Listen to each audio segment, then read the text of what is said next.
Today on Have You Played? We go absolutely postal with Postal 4. No regrets. And then, hop in the hoopty, we're taking a road trip to the Great Wide North in Death Road to Canada. Ready or not, it's game time! And now, please welcome your ever-incredulous and audacious hosts, Andrew Taylor and Matt Hall. Gamers, rise up and get ready for the first episode of Have You Played? I'm Andrew. And I'm Matt. And today we're going to be checking out a couple games. I'm going to be presenting Death Road to Canada. And I will be looking at the Tuesday update of Postal 4, No Regrets. And make sure to stay tuned for the top 5 horror games that Matt has started, but didn't complete. They were too spooky for me. But stay tuned for all that and more. First, we're going to be checking out Death Road to Canada. Postal 4! Postal is the video game series that Jack Thompson warned you about. While a game like Grand Theft Auto lets you gun down civilians, Postal lets you douse them in gasoline, light them on fire, piss out the flames, lop their head off with a shovel, and then when the police come to apprehend you, you can take that severed head and beat the cops to death with it. Also, there's dick and ball jokes everywhere. The first game in the series dropped in 1997 and was a top-down isometric shooter that ended with the protagonist, known only as the Postal Dude, attempting, unsuccessfully, to shoot up an elementary school. I should note that in 1997, mass shootings weren't commonplace in America. This was 2 years before the Columbine massacre, but this scene still firmly cemented Postal as a super edgy and controversial game. Senator Joe Lieberman named it one of the worst things in America at the time, right alongside Marilyn Manson and those Calvin Klein underwear ads. After making the jump to a first-person perspective with 2003's Postal 2, developer and publisher Runs with Scissors outsourced development for Postal 3 to a Russian company named Akela. The resulting game was so bad that Runs with Scissors has removed Postal 3 from their online store, stating that it was in the best interest of the Postal community to do so. Fast forward to 2020 and Postal 4 No Regrets, and I really hate that title, is being touted as the true successor to Postal 2. Postal 4 entered early access on Steam back in October of 2019, but even after learning that Runs with Scissors wasn't to blame for the abominable Postal 3, I still wasn't ready to plop down $20 for Postal 4. Now, I have a real soft spot for Postal 2, but I can't deny that the game is full of problematic and poorly aged humor, kind of like a few other old PC games that I have a soft spot for. I think my dinghy hanging out. I felt burned by the total crap fest that was Duke Nukem Forever, and while the Shadow Warrior reboot was a decent game, it really didn't hold my interest very much after the first few levels. However, for some reason, after seeing Postal 4 go on sale several times, I finally decided to pull the trigger and reignite my relationship with the Postal Dude. The game is still in early access, and we're currently in the alpha stage of development. Runs with Scissors went the early access route, not only to raise funds, but also to try and get the Postal community directly involved in the development of this new game. I'll just come out and say it though, in its current state, Postal 4 is a buggy mess. But let's set that aside and just kind of see how things are coming along anyway. The Postal games see you living a week in the life of the aforementioned Postal Dude. Each day begins with a to-do list and some errands that you must complete before tucking in for the night and starting the next day. For as much potential violence as these games offer, there's a lot of humor in how incredibly mundane and boring many of the actual objectives are. Much of it is entirely non-violent, and you can even complete a pacifist run of Postal 2 and its Paradise Lost DLC. This time around, the Postal Dude is voiced by John St. John, someone who you might know better as Duke Nukem. Trying to do my best Duke for you there. The Postal Dude and his faithful canine companion, Champ, are left homeless after someone steals their trailer. Down on his luck and low on cash, Postal Dude has to find a job. Now, I'm going to run through the Monday stage of the game as it is right now in the current build and give my first impression of things. Shortly after taking control of the postal dude, I stumbled upon a piece of cardboard and a permanent marker, which I then used to make myself a sign. I went about the city to look for work, and after many failed attempts, a kind soul finally directed me toward the local job agency. Excuse me, do you happen to need any dirty services performed? If you want work, go see Mr. Below at the job agency. Get out of here, freeloader. Now that's job hunting well done. I made my way in and was greeted by the sleazy Mr. Joseph Below. He offered up 3 different jobs, one at the local prison, one in the sewers, and one assisting the local animal catcher. The whole time he was talking to me, it was clear that something unsavory was going on behind the counter. I've got all the right connections in this town to put you into the right positions where you'll be obediently performing your duties, assuming you have the right talents, of course. However, when I went to investigate, it appeared that Mr. Below and his pet had vanished into thin air.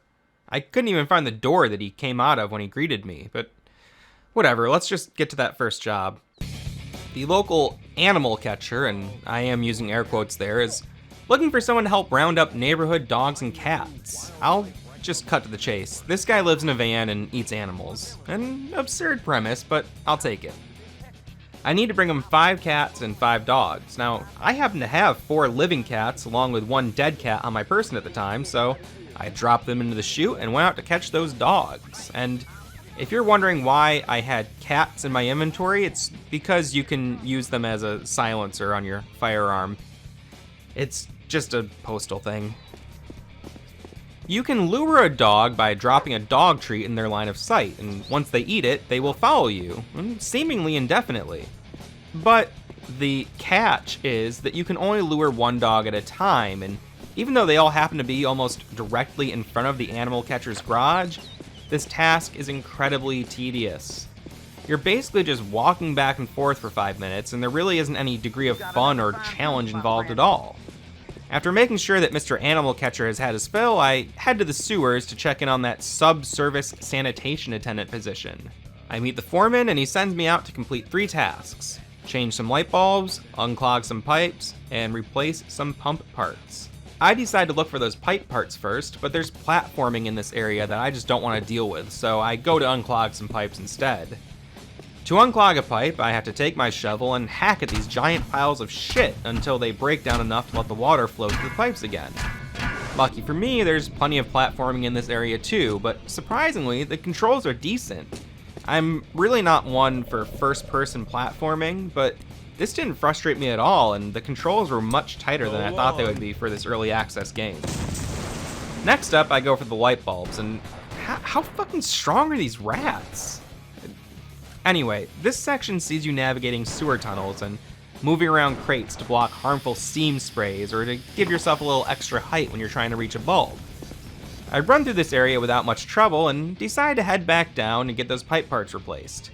There's alligators in here that killed me in what seemed like 2 hits before, but as the water levels go down, they're much easier to see, and I wind up sniping all of them except for this guy who comes out of nowhere and legitimately scares me, but I finish him off with relative ease, get the pump parts replaced, only to find out that my pay is going to Mr. Below. So, feeling screwed and still low on cash, I have nothing else to do but head to the prison for my final errand of the day.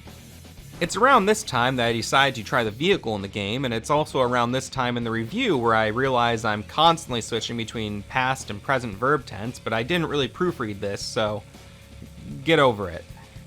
The vehicle in this game is a scooter, and it goes pretty well for a while, even though this happened, and I did get stuck in some rocks for a while. But after that, it was smooth sailing. It wound up taking me 9 minutes to even get near the prison, and then I took a spill that completely defied the laws of gravity.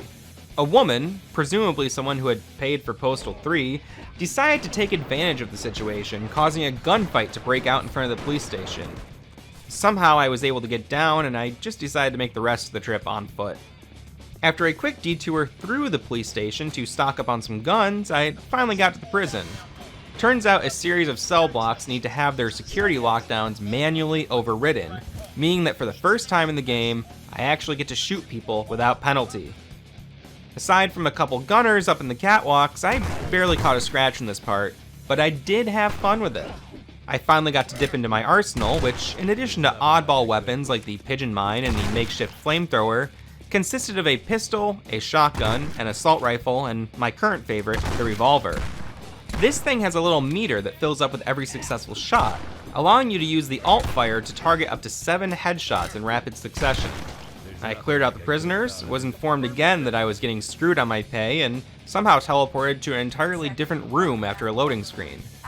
I was done for the day, but still had to spend a full 8 minutes getting to the hotel where I could progress to the next part of the game, and that's a huge complaint I have right now. The map is too big to not have a decent vehicle, and you don't even have a sprint option. You're moving on foot at a very slow pace, and the vehicle is really buggy right now. 8 full minutes just to get to the end of the level after I had finished all my tasks, and I'm actually playing that trip right now, sped up in hopes to relieve some of the monotony of the experience, but also to try and communicate how tedious this is. In its current state, playing through the story is really boring at this point. I love all the dick and ball jokes, but what I'd really love is some action. There isn't any music in the game yet, and sometimes the dialogue has this weird buzzing all over it. And in fact, the whole game has a lot of weird, annoying, high-pitched sounds throughout. There's an appearance from one of my favorite YouTubers, and I'm willing to bet that the full game will be loaded with lots of Easter eggs and jokes and more insane nonsense, but unless you are a hardcore Postal fan, I can't recommend getting in on early access at this point.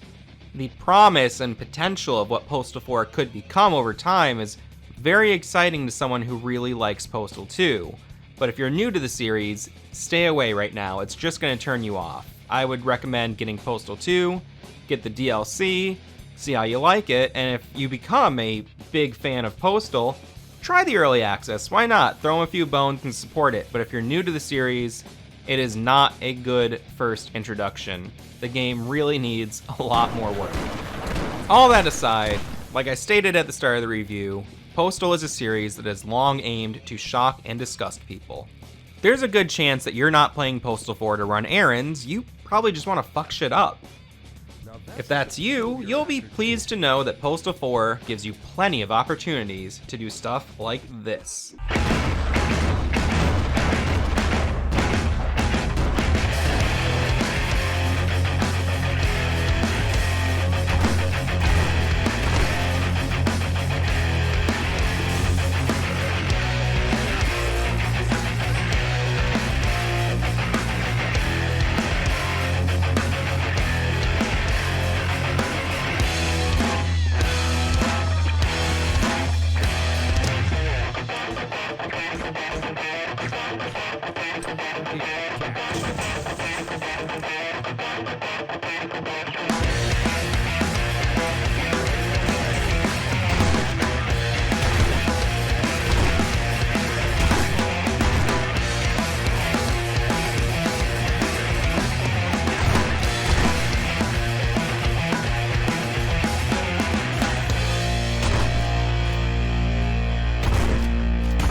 That's supposed to bend that way. So that is Postal 4 in its current state. Andrew, have you played Postal 4? I haven't played Postal 4, but I gotta say, it looks really interesting. Learning the origins of it, having like, got my little notes here on my phone. The ending of one of the first Postal games was you shooting up a school. Do you take control of your character doing that? You try to shoot up a school, but... Is it the joke you're so bad at it that you can't? No, I believe what happens is you're hallucinating and you have a psychotic break and you can't actually fire your weapons at all. Okay, in the clip you showed, it looked like the guy's shooting and he just can't get... Yeah. Are those kids? Is he trying Those are kids. The game was remastered as Postal Redux, and they did take that stage out. It was just kind of Like, in whoa. poor taste, if you can believe it. I can't believe if something got to be too bad for Postal. It seems like a lot of the mistakes and stuff they would leave in because they're funny, and it's kind of hard to tell. It makes me wonder is like you mentioned in the trailer while we were just watching it that they censor your dick as you're pissing, but that's not actually in the game. You don't actually see the Postal dude's dick at all, Is unfortunately. it censored? I'm really bummed out about that. Yeah. That lost me. Loses a couple points. So you don't. What is it? Just the same censored thing? I think you just see a piss stream coming out of the bottom half of the screen. Like Conkers? Did you play Conkers 64? Oh yeah. Yeah. It's similar to that. All right. Except I think in Conquer you do see genitals. Is there? Isn't there a giant dick in Conquer? I don't think so. There's the Great No, Mighty. Great Mighty Pooh. There's the flower with the giant The tits. big That might be what I'm titties, thinking yeah. of. I think about that very often. Well, anyway, that's Postal 4. What do you have up for us next? Well, Matt, not very similar to Postal 4 at all. We have actually one of my favorite games, Death Road to Canada.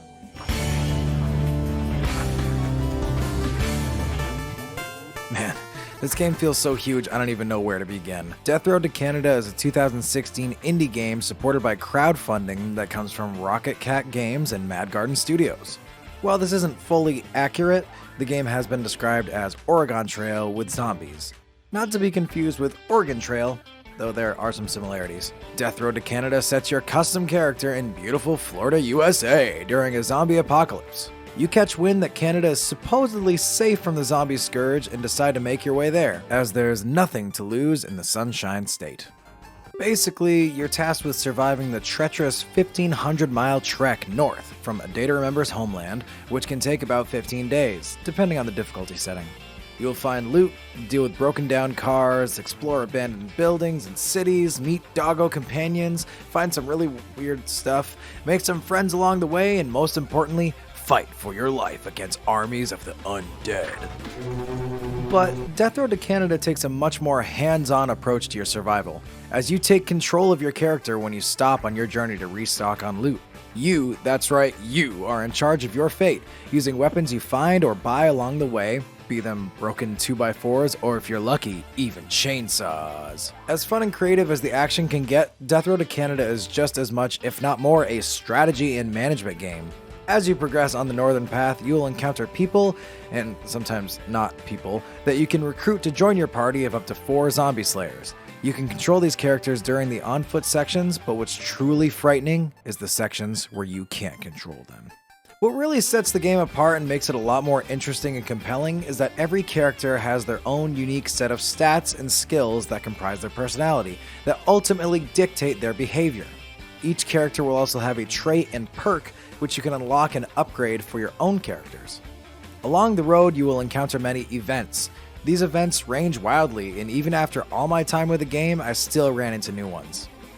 An event is a randomized scenario you and your team have to deal with. It can range from stubbing your toe to being harassed by violent bandits who will kill you and steal your loot without hesitation. These events are where your character's personalities and skills really come into play. Something you'll encounter very often is car trouble. Cars just don't seem to work how they used to, and often break down, forcing you and your squad to move on foot, fully exposed to the dangers of the eastern US. But there is hope, as some characters can have skill in repairing, as noted by their mechanical skill. Proficiencies with these skills are denoted by these cute little faces, 6 of them in total, ranging from worst to best respectively. Depending on your character's skill, you can attempt to fix the car, resulting in many outcomes, kind of like a D&D dice roll. Maybe you're unsuccessful, maybe you mess up and hurt yourself, or maybe the car roars back to life in triumph, raising the morale of your party. There's a lot more to how the actual guts and mechanics of the Death Road to Canada stats system work, so I'll only focus on the basic things. There are many options you have in scenarios depending on the stats and qualities of your team, but even still, going with the choices that seem like a sure thing can still backfire and ruin your trip to Canada. Take my character, for example. I gave him the paranoid trait, entirely not based on real life in any way. Basically, this means that my character always kind of has one eye looking behind him to make sure that everything's okay, and he's never fully trusting of any situation, even ones that seem safe. This can be super helpful for scenarios when, say, the building catches on fire and I have an escape plan, getting us all to safety without losing anything. But this can be a bad thing when we're camping down in what actually is a safe place to stay for the night, but my character is a little bit too worried and we drive off in the middle of the night, preventing us from getting any sleep and making us tired and drowsy the next day. All the stuff related to this actually feels so vast that I'm not really sure what to say about it. It took a long time of trial and error before I started understanding the system, but it never really felt unfair. Oh, and yeah, trial and error is the name of the game here. You will fail a lot. I don't think I made a successful run to Canada until maybe 15 to 20 hours in. But during that time, I was not looking up anything in the Wikipedia or anything like that. I was just kind of playing it casually. But still, I think I got the game shortly after it launched, and I remember feeling like I'd never make it to Canada. I played a bit, then stopped for a while and returned back to it in late 2019 and noticed many changes. They've incorporated this Zombo Point system. Welcome to Zombo Point, Where you can find and collect these floating zombie head things to spend upgrading and unlocking perks, traits, and characters, and all that good secret stuff. Before this, you just accumulate skill in those perks by using characters with those perks. So this is a huge benefit, especially if you like to create characters that you run into in the world that have stats that'll help you on your journey, but that you wouldn't quite enjoy playing as. The character customization, I think, is actually pretty great. There aren't millions of options, and all the faces kind of look silly in a cute way, and I feel like there's more than enough options to make characters that are recognizable as you and your friends. That's probably the most fun I had with the game, was creating a ton of my friends in-game and seeing if we'd survive. I actually even made a bunch of characters from Trashburg, and Matt and I recorded ourselves trying to see how everything played out with those characters, which you can check out right here and in the description. I remember seeing an option for multiplayer, but never really thinking about it until one day when my friend Jordan was also playing Death Row to Canada after seeing those videos that I mentioned before, and it gave us the option to join each other's game. Jordan and I were actually living together when I first got Death Row to Canada, and I remember playing a couple rounds co-op on my PC, and it played pretty well. Essentially, the first player plays like normal, and the second player just chooses who they want to play as from the party. Weirdly though, there's this thing where player 2 can't go through doors. Only player 1 can, and then there's a small delay before player 2 and the rest of the squad emerge from the door. So you're kind of always playing catch-up, and player 1 has to be very careful not to trap the other guys in a bad situation. And I'm happy to say that online play worked pretty dang great as well. Unfortunately, it seems like the game's only harder when there's more people, but it was still really fun. God! No! This game has a tremendous amount of replay value. There's a multitude of game modes to try, and they offer a lot more than just making the game harder. Familiar Characters mode draws more characters that you've made in your custom characters list to be in your run. Rare Characters mode, that's one of my favorites, has you interact with more silly and wildcard characters that can be extremely useful or detrimental to your run, like Horse, Link, or Cloud. Short Trip to Heck is a more condensed and quicker experience, while a long winding road is a longer but eventually more difficult experience. And then there's the Deadlier mode, which is pretty much just the hard mode, but unlocking that, it unlocks the harder versions of the other modes and a couple other modes. There's just so many modes. Modes! Boy, let me tell you, this game is dripping in charisma. There's these recurring silly themes that always get a chuckle out of me. It makes me wonder if the game devs are actually obsessed with bodybuilders and lifting, because there's so many interactions and quips about lifting and being huge. Even when events go sour, when I see that horribly low res pic of the skeleton after the red flash, it still makes me grin reluctantly as my group grows closer to death. One thing I noticed is that at first, it seems like the backgrounds when you're traveling have like palm trees that are typical of, Florida and Southeast United States. And then things slowly start turning into pine trees and stuff that you'd see as you get closer to the northern border and to Canada. I've really had a lot of fun with this game, and I feel like fun is the best way to describe it. It really feels like you never know what's going to come at you next. Even doing research for this video, I saw so many things on the wiki I had never experienced in game, which just makes me want to play it even more. Anyway, Death Row is only like $15 on Steam as well, and I'd really recommend it. It delivers way more than a $15 indie title could, and its charm is undeniable. Go be too swole to control and never ever cool it.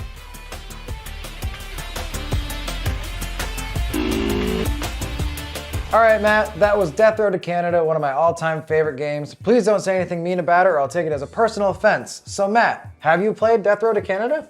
I have to admit, I did. What? I played it with you. Don't touch my hand like that. That was really weird.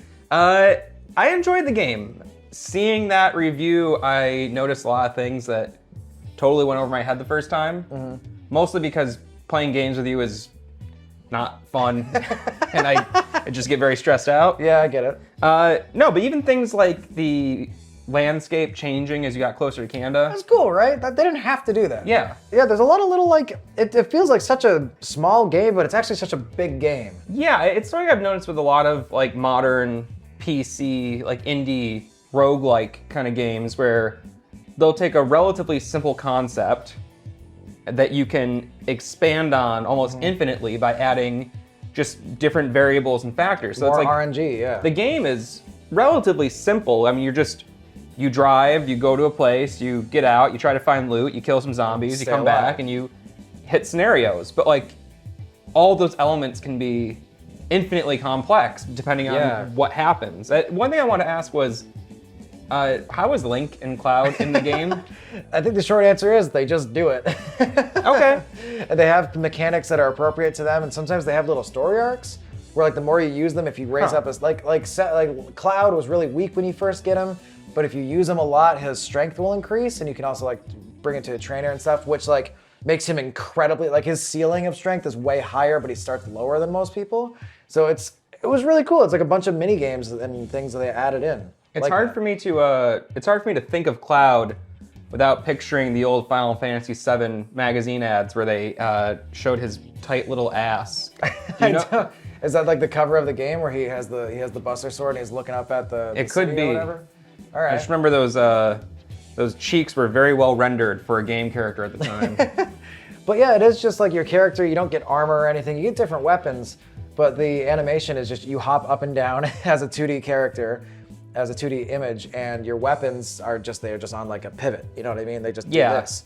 But it's there's a lot to it, and it's really, for $15 they did so much. You know what I mean? I think there's DLC as well. Seems like a decent game to get into if you want something you can just sink a ton of hours into without getting bored. Yeah, it was definitely really cool. If you liked like Oregon Trail and you wanted to take a more modern spin on that, where it's a lot more action focused, Death Road to Canada is your game. Well, since it is spooky season and we did just talk about a very terrifying game, I'd like to now present the top 5 spooky games that I started but just didn't have the balls to finish. As a true hardcore gamer, I play a lot of games. But sometimes a game is too gruesome, too horrifying, or too outright spooky for even hardcore gamers like myself to finish. So here's my top 5 spooky games that I started, but I just couldn't finish. Number 1. Sweet Home for the Famicom. This is a Japanese RPG that is essentially the predecessor to the Resident Evil series. I'd been wanting to play the game for quite a while and recently got my hands on a fan-made English translation patch. However, as soon as this ghost showed up, I had to put my controller down. Even though the game is only 8-bit, the spooky vibes made me pixelate my pants in record time. No, I'm just kidding. I haven't had the patience to get through this yet because I realized I'd be having to switch between 5 different party members who all have unique abilities, and I'd do a bunch of puzzle solving, and I'm just not ready for all that. Just yet. But soon. I hope. Number 2. The Evil Within 2 hit consoles and PC in 2017. A sequel to The Evil Within, the game sees the protagonist from the first game return to experience a bunch of more weird shit. I was somehow able to muster up the courage to play through Evil Within on Xbox One, and it's a stellar title. However, about an hour into the sequel, I got stuck on the stealth part, and it seems like no one else online had any issue with this part, but I died about a dozen times before turning the game off, and that was 2 years ago. I really fucking suck at being stealthy in games. Except for Skyrim, but that's cheating. Number 3. Splatterhouse was originally released in the arcades between 1988 and 1989. The game has seen its fair share of ports and sequels, but lately I've been trying to get through the North American arcade version of the game. This gory beat-em-up sees our protagonist, who is totally not Jason Voorhees, trudge through a literal house of horrors. However, between the unforgiving checkpoints and sluggish controls, I have yet to make it past the first stage of this game. What the fuck? Number 4. Castlevania Symphony of the Night. I have started this game on so many occasions, and every time I find myself completely overwhelmed by it. Which is strange, because I've gone to some extreme lengths to complete my inventory in its spiritual successor, Bloodstained Ritual of the Night. This is the kind of game that I know I'm eventually going to love, but I need to be in the right mindset to dedicate myself to the controls, combat system, map, and the cryptic bullshit everywhere, and wherever the hell this is. Number 5. Last, and also least, Resident Evil 5 is the direct sequel to Resident Evil 4, which is one of my favorite games of all time. I don't really have much to say here. I played the game for about an hour, and then I came to the conclusion that it totally sucks. And I haven't played it since. What's a spooky game that you've started but were never able to finish for whatever reason? Let us know in the comments, and I don't know, I'll make fun of you for it or something. Well, that's pretty much our show for today, but before we get out of here, I do want to ask Andrew, what have you been playing lately? Oh man, Matt, I've got Warhammer fever. There was a Warhammer MMO called Age of Reckoning that... Anyway, as I was saying, I do have Warhammer fever. There was a Warhammer fantasy MMO called Age of Reckoning that came out. I remember playing it a couple years back when I was still in high school.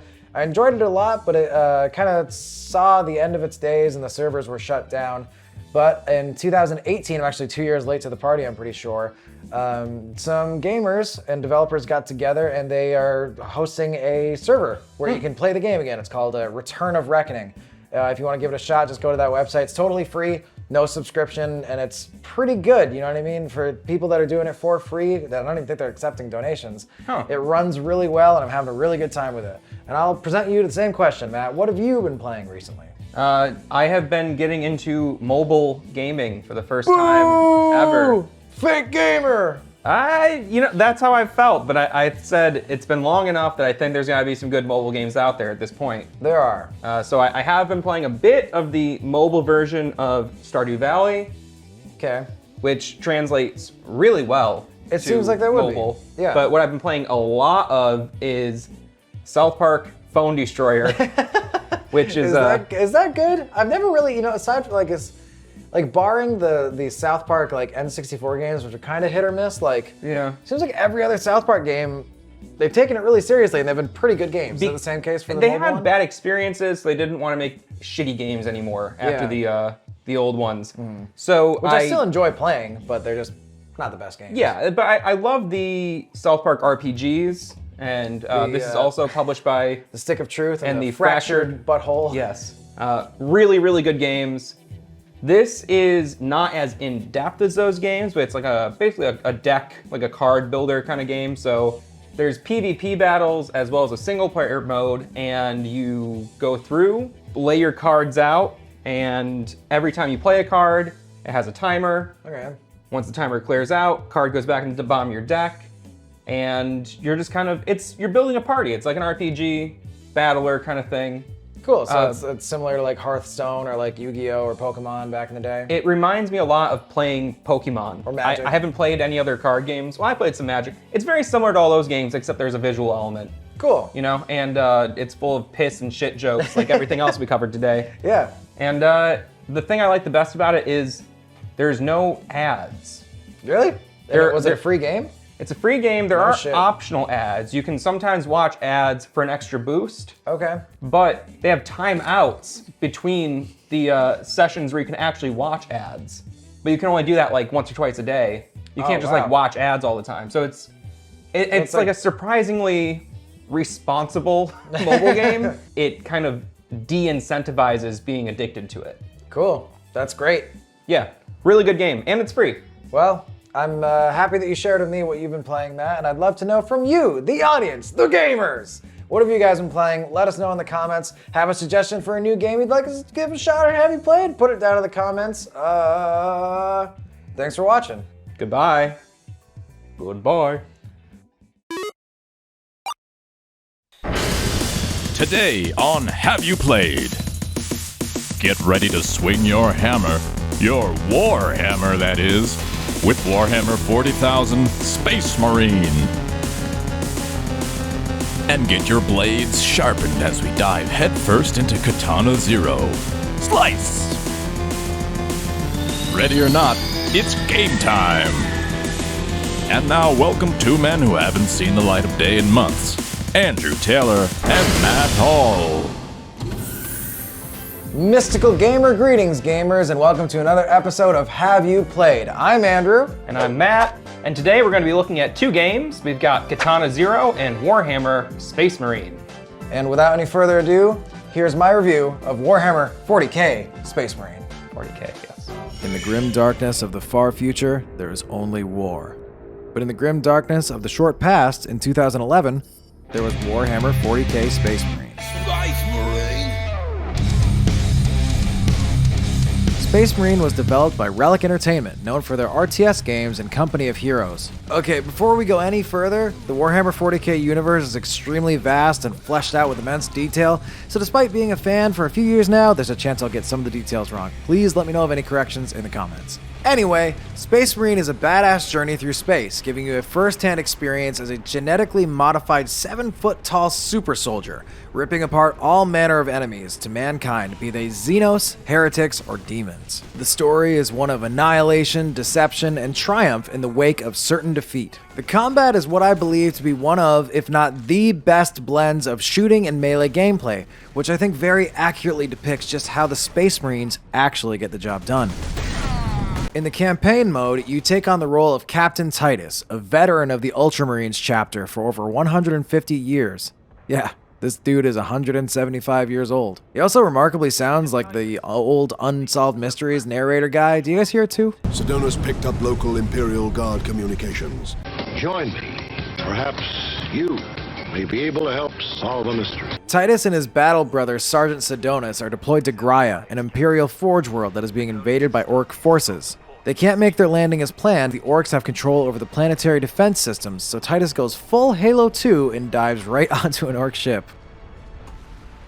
After making your kick-ass landing, you are immediately swarmed by green-skinned Gretchens and Slugga-boys. When enemies are far away, you can pick them off with your various Space Marine arsenal of ridiculous ranged weapons, but when they inevitably close the gap, you can demolish them with combos using your choice of immensely powerful melee weapons, of course including the chainsword.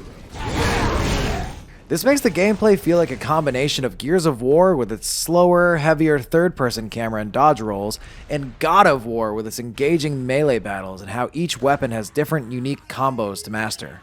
There's also a Fury mode that builds up and you can engage it to get a full heal and enter an extra damage mode for a short amount of time. You can stun and then execute an enemy to restore some health, like in Doom 2016.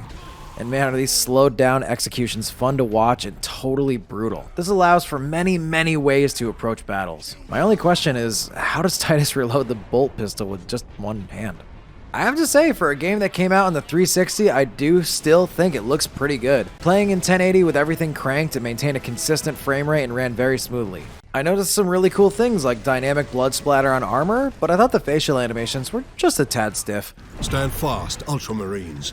Despite that, I really think it still looks pretty good and feels very 40k. As you progress through Graia, dialogue between your squad and audio logs you can find with the hidden servo skulls really build out this world ravished by an Orc invasion, and if you listen carefully, paint the picture as to what is really going on. While fighting through the war zones and helping to stave off the Orcs, you gradually will find new weapons and upgrades.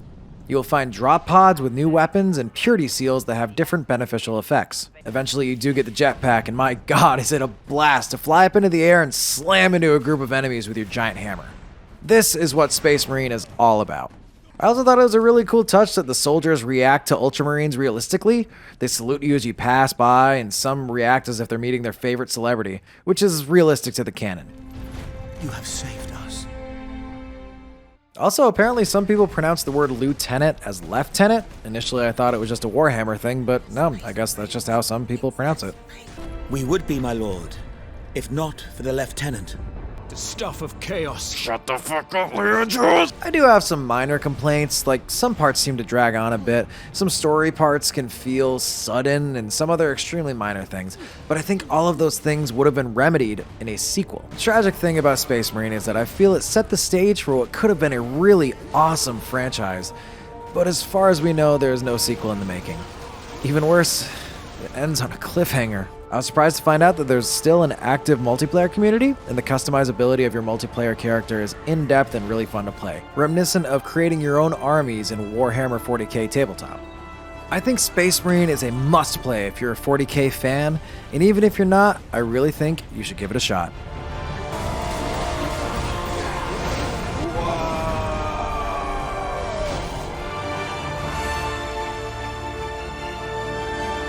Space Marine. Alright, Matt, so that was Warhammer 40k Space Marine. Have you played Warhammer 40k Space Marine? No, I almost played it a few times and then I didn't. Why didn't you play it those few times? Because you didn't see my really cool review on it? I hadn't yet seen your really cool review and I just didn't have the motivation to log into your Steam account and download it and try it. Well, I'm sure you're regretting it now after seeing all the cool things you can do. I guess the main thing I want to know is, did you play a lot of the tabletop Warhammer? I've never played that. That is one of the only Warhammer things I haven't dipped my toes in until recently. I'm about to order my first set of Space Marines. Oh, really? If you can smell spray paint in my house right now, it's because I started building some terrain as well. Wow. Have you played the tabletop? No, I used to frequent a hobby and comic shop that always had Warhammer nerds set up there in the center of it, and it was a little bit intimidating for me, honestly, as a child, because I didn't understand who these strange men were and what they were doing with these tiny, expensive toys. Why'd they smell so weird? Yeah, so I've always been curious about it, but I don't think I would, I don't think I'd really care for it. Is this like a cover shooter? No, you can't. Honestly, it's weird because it feels like Gears of War where you should be able to press A to slide up into cover. Yeah. But you can't do that, and there's no waist-high barricades and stuff that Gears of War gets cover. Cover, yeah. It's not. It really isn't. It's almost more like it leans kind of into Doom inspiration, where it's like, no, man, just you go and fight the guys. There's being super tall, you can't crouch. You just got to figure it out. Actually, that does sound a little more interesting to me. I was picturing it more like a Gears of War, and I don't know, I missed that whole era of gaming. Yeah. So I didn't play Gears of War until a year ago. Oof. And I don't like third-person cover shooters from that mid-2000s era, really. I think that's actually what killed it, is that it came out, I think, in the same year as Halo, or I think Gears of War 2 or 3. It doesn't matter, and whatever Halo game came out that year, which were tremendous releases. So if you're trying to get your shooting game put out in between these titans, I think that's part of why the game didn't see as much success as I think it should have. Yeah, well, hey, not every game can see success, but some games do see success, and I'd like to talk about a mildly successful game right now. Whoa. I'd like to present to you my review of Katana Zero. Whoa. Katana Zero is an addictive pixel art action game. You take on the role of the dragon, jumping and slashing your way through a series of single-screen stages as an increasingly complex and dramatic storyline unfolds.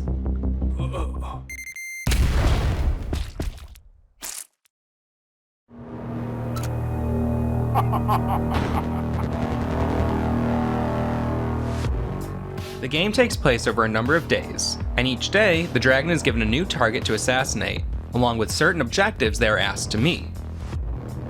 Each target is at the end of a level comprising several different screens, with each screen presenting its own unique challenges.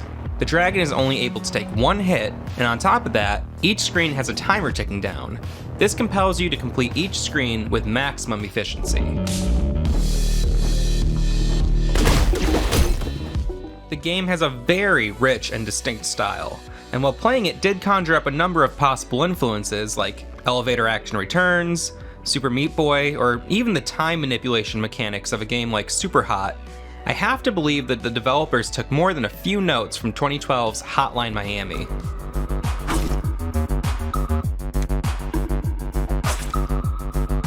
Both games feature an assassin with an obscured past, receiving orders from a mysterious source. But the similarities don't stop there. In addition to the fast-paced, one-hit kill gameplay, both games utilize synthwave soundtracks, complemented by VHS tape overlays and trippy visual effects. Oh yeah, and both games were published by the unimpeachable Devolver Digital. Not everything they touch is gold, but I've yet to play a bad game from those folks.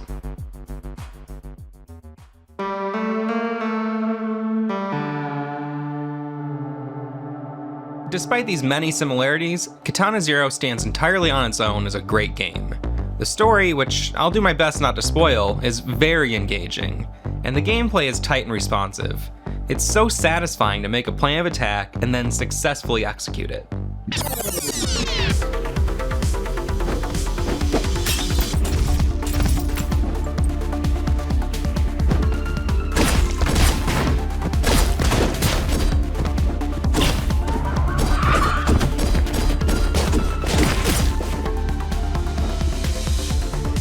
While the core of the game is a sort of action platformer, Katana Zero also plays with time in some very interesting ways.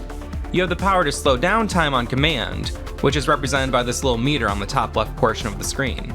The meter automatically refills whenever you're not using your slowdown power, allowing you to use it when you need it, but not abuse the technique.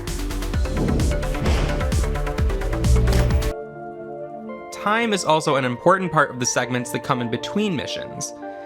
These non-combat scenarios feature conversations with branching dialogue paths that can be affected by how quickly or how slowly you respond to the other character. This unique dialogue system is a big part of the replayability factor in Katana Zero. I finished the game in a single session, and it took me around 3 hours. However, I have to believe that I didn't get the good ending, so to speak.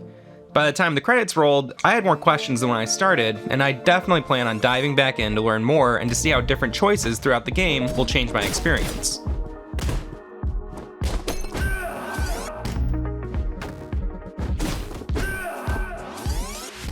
At the time of this review, the game's been out for about 17 months on Windows, Mac, and Nintendo Switch. A quick search for the game presented plenty of critical praise, fan art, and even some very interesting mods. There's clearly a lot of support behind this title, and for good reason. I picked it up during the Steam Summer Sale, but I would have no regrets paying full price. If you're looking for fast-paced action or a unique, enigmatic story, go get Katana Zero. Hey, so that was my review of Katana Zero, and Andrew, I must ask, have you played Katana Zero? I have not played Katana Zero. Why not? I was too busy trying to play it in real life after watching some videos online. It looks really cool. It reminds me of specifically Metroid Fusion for the Game Boy Advance. Did you ever play that game? Wow, I did right around the time it launched, and I really enjoyed it. I was playing it on a borrowed handheld though, and didn't get to finish it. Oh man, that's painful. I never could beat it as a kid, but I went back and I got it on the whatever, like the official Nintendo emulator virtual console. Really, really cool game. Have you played Beautiful Joe? Oh, I played a lot of Beautiful Joe. Hell yeah, that game, I love the timing mechanics. It's a platformer, you can slow stuff down, you can speed it up. But the gimmick is that you're in a movie, so you can speed up the reel or slow down the reel, and I thought that was really cool. This reminded me of that. Yeah, I didn't make that connection at first. Again, that's another game. It's even the same button. I haven't played it since launch, but I played Beautiful Joe a lot when it came out. It was part of that series of Capcom, the Capcom 5. Great games. Really, really good. Yeah, I would say if you enjoyed that, some traits would carry over. Yeah, for sure. But I noticed the interesting timer, as Nintendo Power would have put it. That seems like it's a really good way to maintain the momentum. Did you ever find that as a hindrance, or was it always like, I don't know, were you ever anxious when you're playing it, or are you just like, I gotta keep going? Does it maintain your momentum? It maintained so much momentum that I played the whole game in one sitting. Oh yes, that's right. Yeah. And there's multiple endings, so there's different options that you can do. There's gotta be multiple endings, because there was so much stuff where I was like, do I go here or here, this way or that way? You know, especially in the conversations, like the dialogue seemed like I never knew if I was making the right choice. The dialogue, that's another thing that I was interested in. It seemed like there was like, you had a timer on that as well, that you could select different choices. Did you feel like that really had weight, or was it just one of those, BS ones? It felt like it had weight, but there was no way to know until, and then as the game continued, I realized there was weight in some of those decisions. Okay, Yeah. cool. Some of it didn't reveal itself until much later. All right. Well, Matt, all of this Katana talk has gotten me really excited, and I want to try out some of my sick new moves. You want to see them? Sure, show me.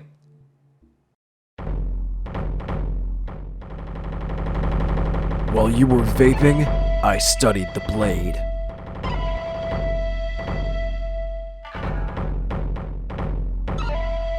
While you were out bagging low-key, slim-thick bubble butt baddies, I honed my deadly skills. A fierce warrior with electrified Mountain Dew blood and Dorito-dusted will. I fear none and strike down all who would betray me, even if it's my own blade.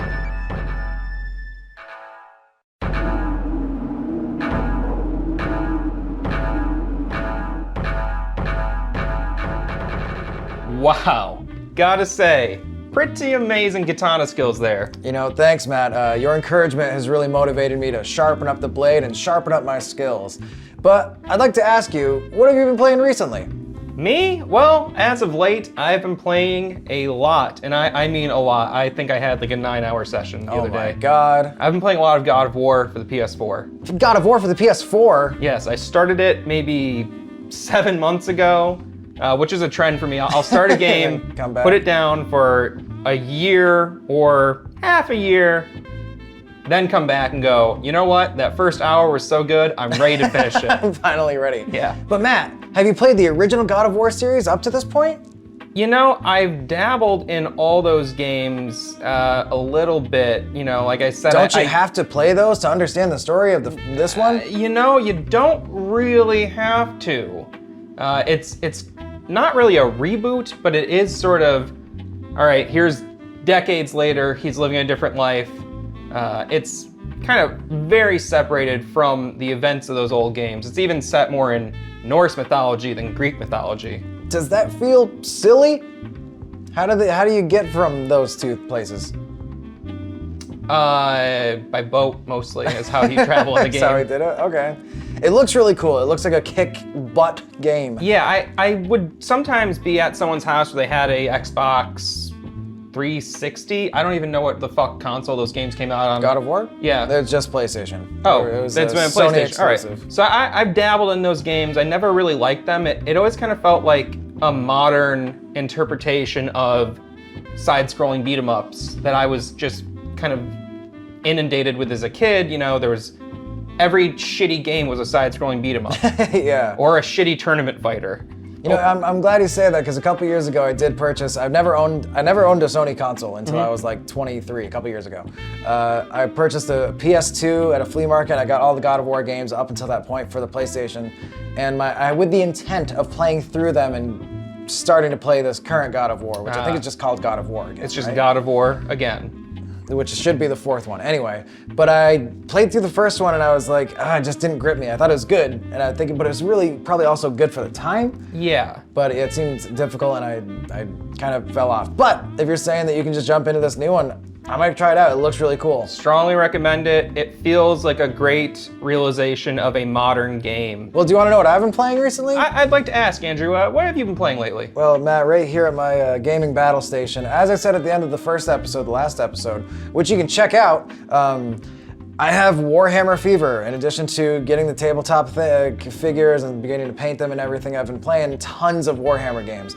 Last time I mentioned that I was playing a Return of Reckoning, which was the Warhammer Fantasy MMO. Yeah. Most recently, I just purchased Warhammer 40k Space Hulk Deathwing, which is not the full title. It's only Space Hulk Deathwing, but if you don't know, it's a 40k Warhammer thing.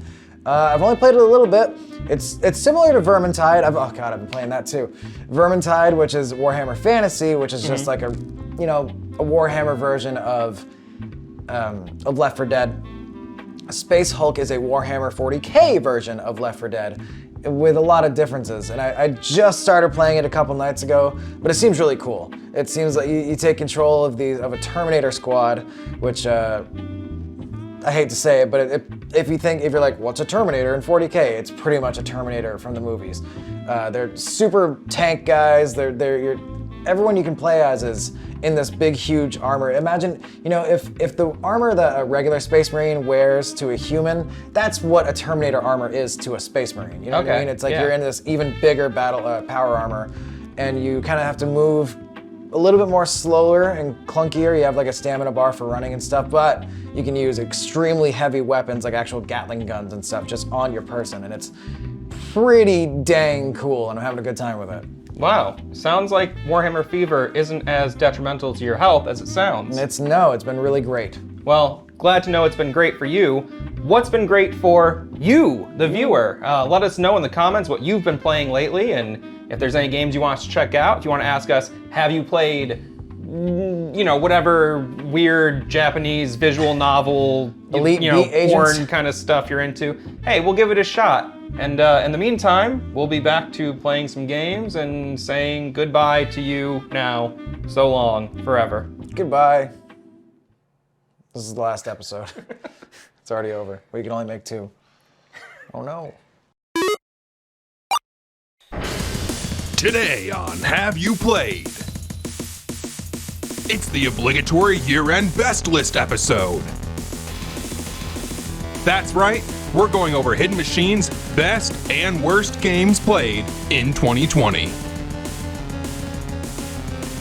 Ready or not, it's game time. And now, 2 men who really like to move it, your hosts, Andrew Taylor and Matt Hall. What's up, Burger Boys? Get ready to chow down on a brand new episode of Have You Played? My name is Andrew. My name is Matt. Boy, Matt, it's been a crazy year, let me tell you. 2020 has been pretty crazy. It's crazy, hasn't it been? It's been one of the best years of my life, to be honest. I feel very awkward saying that, but everything's been going really good for me. It has been very tough, but thank goodness we have the sheltering warmth of video games to distract us from the burning dumpster fires that we are surrounded by in everyday life. That's true. We've each picked our top 5 games we played in 2020, and if you stick around to the end of the episode, we'll also let you know what the worst game we played was in 2020. Man. I wonder what it's gonna be. But Matt, let's start with my top 5 games I played in 2020. Okay. Number 5. Hyrule Warriors for the Wii U. With the recent release of Hyrule Warriors Age of Calamity, I was inspired to dive back into the original Hyrule Warriors game for Wii U. Yeah, I actually have a Wii U. I haven't played other Warriors titles, but the idea is that you were a powerful hero and you take on hordes of enemies while capturing bases and completing other objectives in each mission. The story is a universe-hopping adventure that finds a clever way to connect almost every past Zelda title into one cohesive world, and the combat is very cathartic. To be honest, this might be my new favorite Zelda game. Number 4. Pikmin.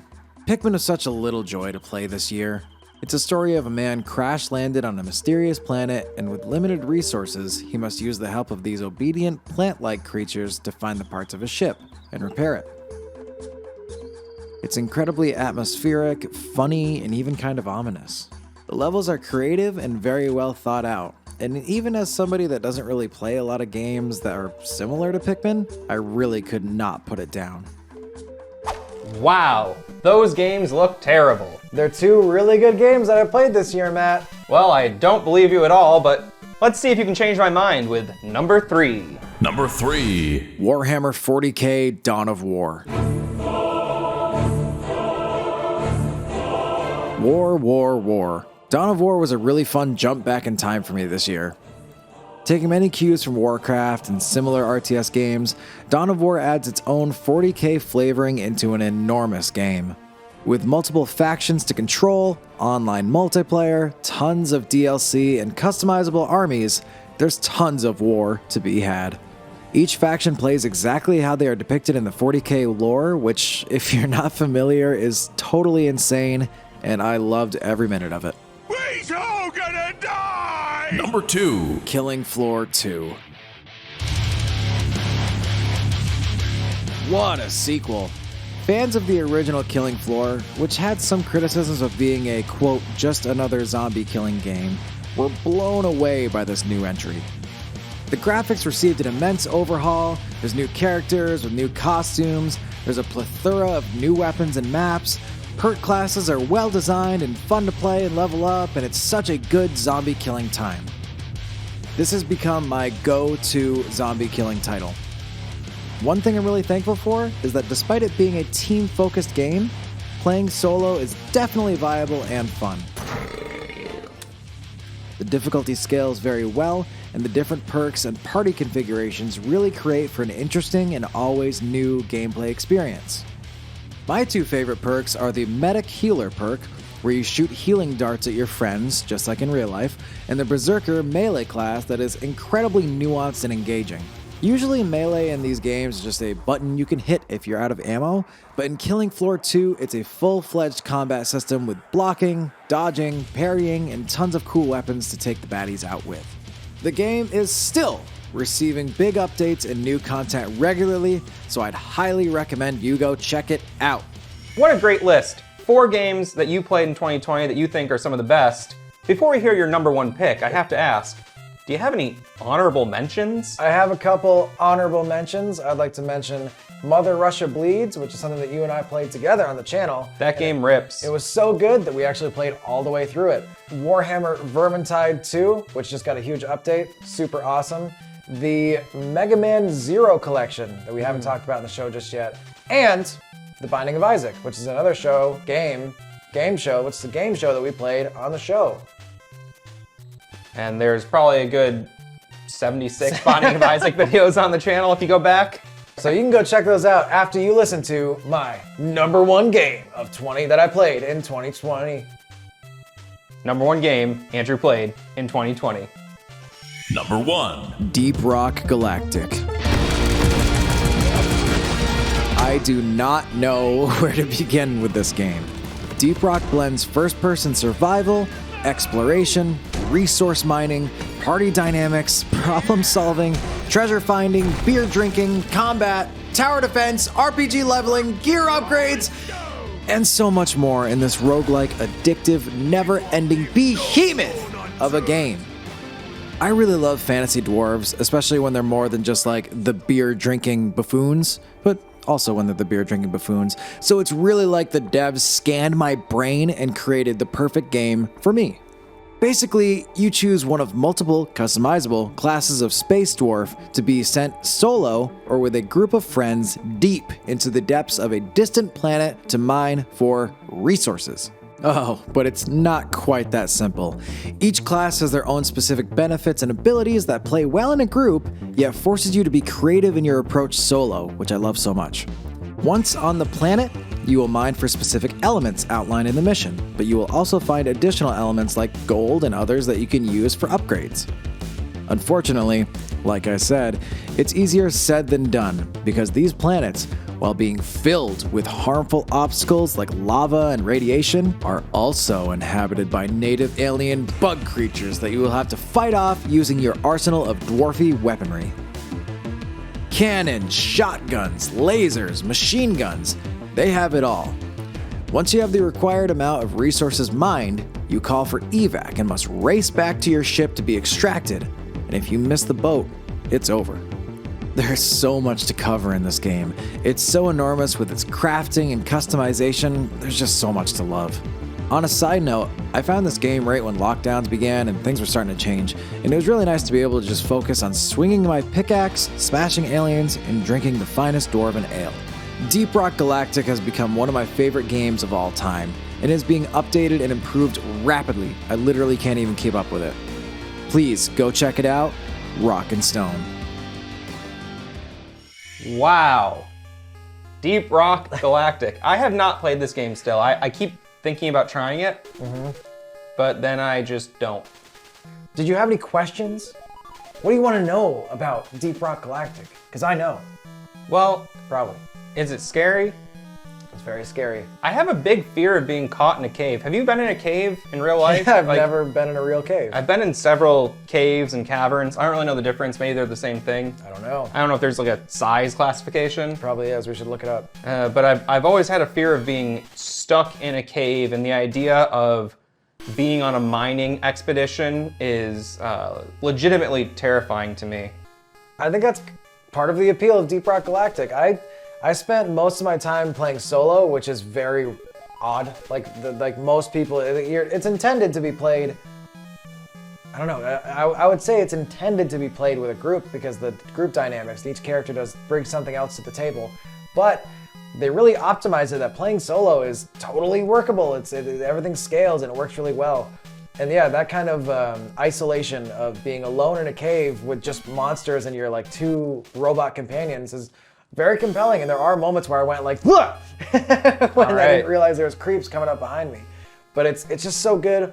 It blends Minecraft and there's survival, exploration elements, and it's just so good. I can't explain it. I think you just really try it. You think everyone should try it? I think everyone should try it. Well, I have feelings about games too, Andrew. In fact, there are, I'd say, 5 games that I played this year that I would say were exceptional, and I've put together a little video package going over each one in great detail.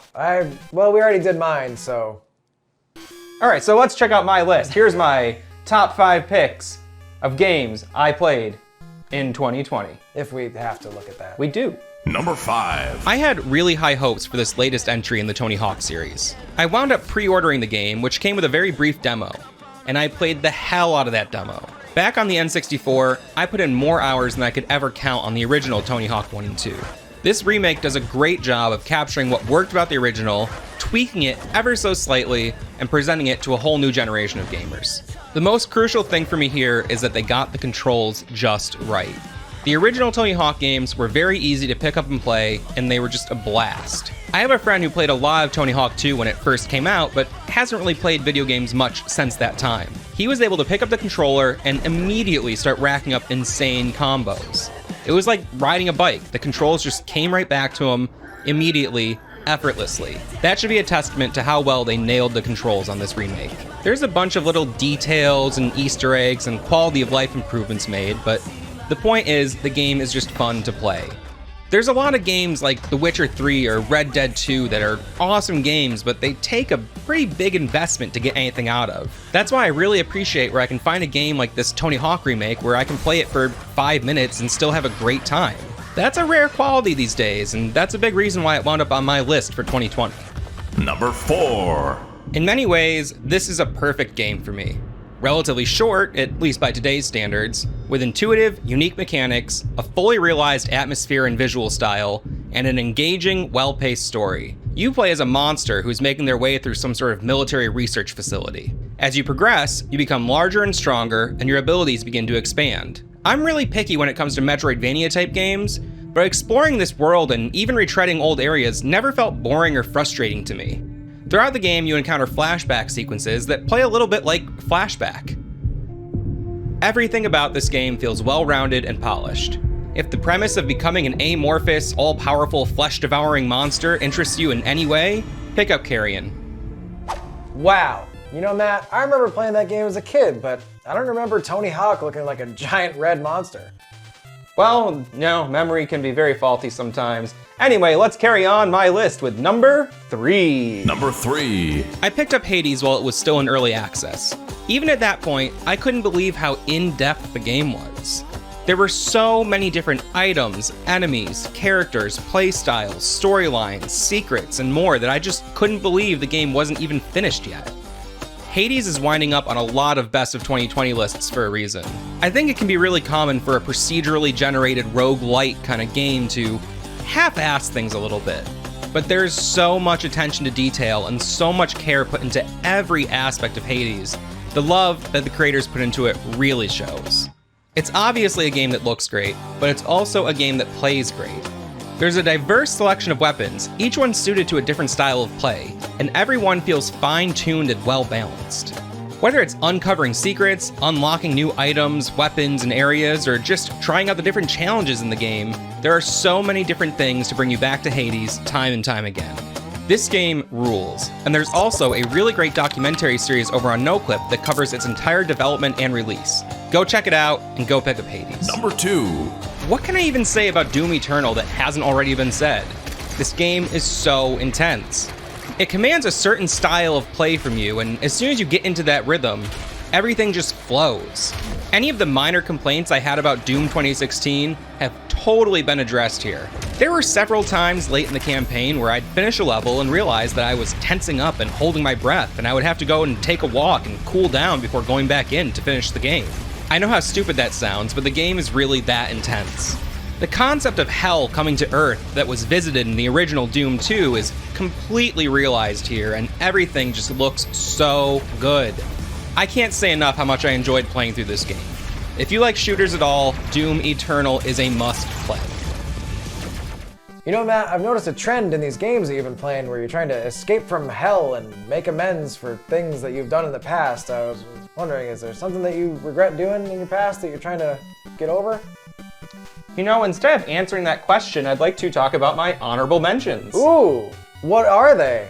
Well, some games that didn't quite make the list, but were still very good, were the God of War reboot for PS4, Max Payne, the first one on the PC. Okay. And also West of Dead, which I didn't really hear a lot about this year, but a really fun twin-stick shooter roguelite game that I really enjoyed. It had a shaky start. I think it needed a little more attention from the devs. Okay. But updates have been coming, and the game is really coming into its own. Wow, Matt, those sound like some pretty crazy games. Well, they're not crazy, they're just pretty good. Oh. Anyway, we're gonna get into my number one pick for 2020, but don't forget, at the end of the episode, we'll be revealing our worst game of 2020. Stick around. Number 1. I put over 125 hours into Yakuza 0. I had never played a Yakuza game before. People kept telling me that they were kind of like a Japanese take on the Grand Theft Auto series. I've never really loved Grand Theft Auto. It's definitely fun, and I've had a blast with the original series and Grand Theft Auto 3, but I seem to always hit a point where a mission is just too frustrating for me to get by, and I kind of give up and forget about it. Aside from both series having to do with the criminal underworld, there really isn't much reason for me to make a direct comparison between Yakuza and Grand Theft Auto. For myself, a much more apt comparison would be Shenmue.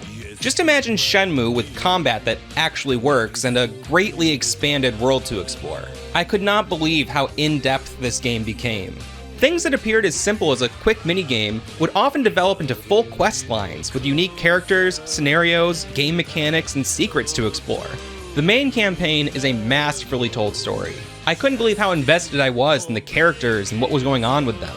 It's clear that time was taken to make sure their backstories actually wove into the world that was being presented to you.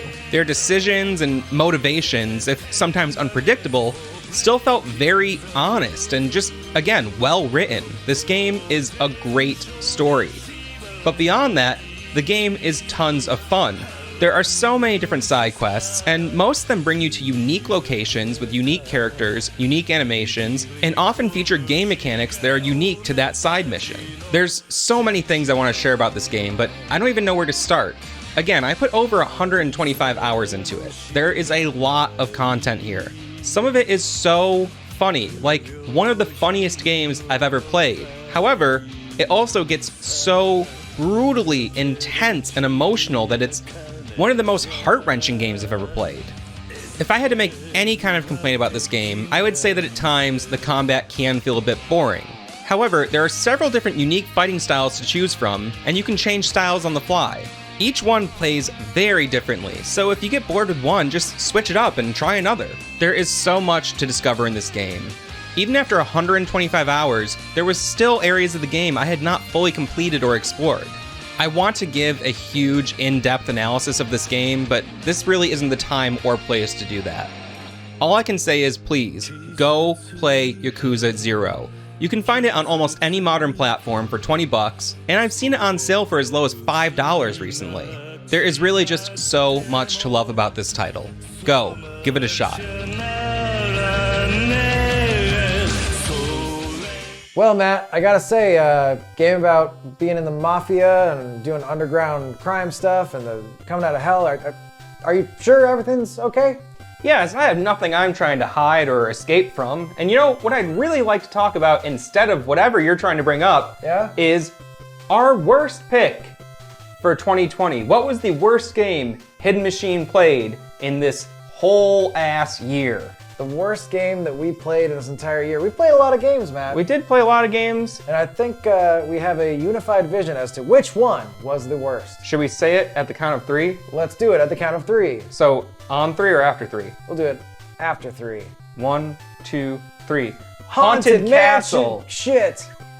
Castle. I said mansion. That's right. It's the arcade port, sort of Castlevania. No, it's a Haunted Mansion. It's Mickey's Haunted Mansion. Yeah, you know, it's got our boy Eddie Murphy. Really not very good game. Yeah, so Haunted, you know more about this game than I do. Haunted Castle. Yes. It's not a Castlevania game? It's a Castlevania game. Officially? Yes. Okay, and it only was in the arcades. I believe it was only in the arcade, although there may have been home ports.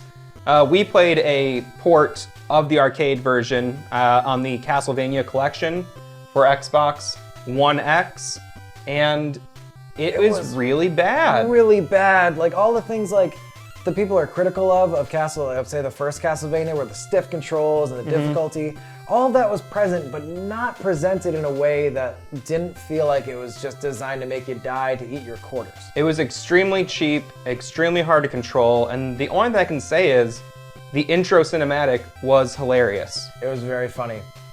It had that going for it. But other than that, it was pretty garbage.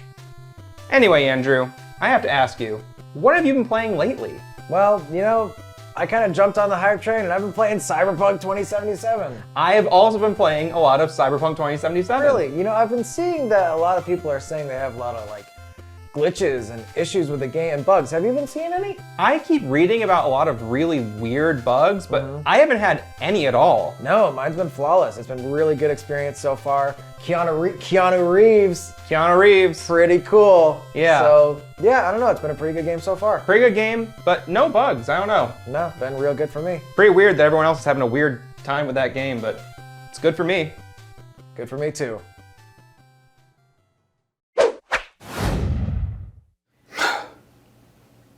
In a bad mood. What's wrong, Matt? I'm in a bad mood because all the shitty games I had to play. Oh, yeah. That can really be hard. Yeah. Well, I know you really were looking forward to maybe getting that Mario Kart Live home circuit for Christmas, weren't you? Yeah, but I probably won't get it because it's too expensive and nobody donates to my Patreon anymore. Well, that is true, but I think I got something that you might like. I might make it cheer you up a little bit. What is it? Look at this. I do like presents.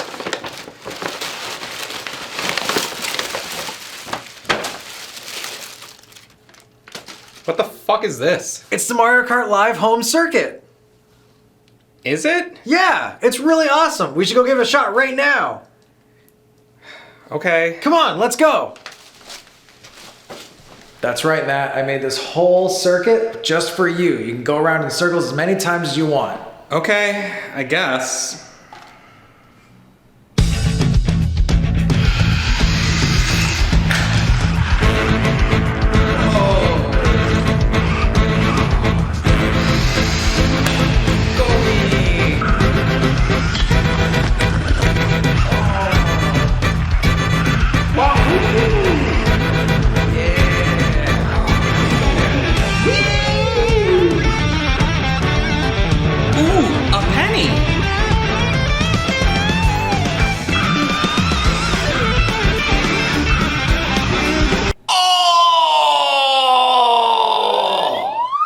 Well, Andrew, thanks for trying with that really kind Christmas gift. I'm sorry I didn't get you anything. It's all right. I'm used to it. Well, you know, one thing that would be a great gift for Andrew would be leaving some comments and letting us know what you think of the show and what games you've been playing lately. That would really make my Christmas spirit feel good. And if you want to go the extra mile, be sure to like and subscribe and turn on the notifications so you can know every time we upload more gamer content for you. Today on Have You Played? Rain, snow, or shine, the boys reach their breaking point with Postal. And take me to your leader. It's not slavery, it's Pikmin. Ready or not, it's game time. And now, to two boys with faces only your mom could love. Your hosts, Andrew Taylor and Matt Hall. Good evening, basement dwellers, and welcome to the latest episode of Have You Played? My name's Matt. And I'm Andrew. And today we're looking at two games, Pikmin and Postal. Let's jump right into a fresh, steamy pile of Pikmin. Chances are you're already pretty familiar with the lovable world of Pikmin, but if you're not, it's a game created by Nintendo's own Shigeru Miyamoto and released on the Nintendo GameCube in 2001. Incorporating elements of the Super Mario 128 tech demo shown at the Nintendo Space World in 2000, Pikmin sees you playing as Captain Olimar, controlling a small army of a diverse plant species he dubs Pikmin. After crash landing on this planet, Olimar finds the Pikmin strangely obedient to him. You must explore this bizarre world and, with the Pikmin's help, recover the missing parts of your spaceship, the Dolphin, before your life support systems are used up. You have 30 days to collect the parts you need, so time is of the essence. Pikmin was re-released on the Wii in 2008 with some updates, such as widescreen support, while also integrating motion controls into the game. I've heard it works well and seems to fit the playstyle of the game, but I opted to play the original GameCube version, since I played it as a kid when it came out. The controls are pretty simple but extremely effective. You can move Olimar and aim your cursor with the left stick. The buttons call and dismiss Pikmin, bring up your map, change camera angles, and pressing A will throw a Pikmin. Throwing a Pikmin also commands it to attack or lift the object closest to where they land. The C stick gives you a subtle movement control over Pikmin, helping them to hug a wall in a tight corner or send them running forward towards an obstacle. Each differently colored variety of Pikmin have their own little nest that Olimar calls onions. These onions store and produce more Pikmin.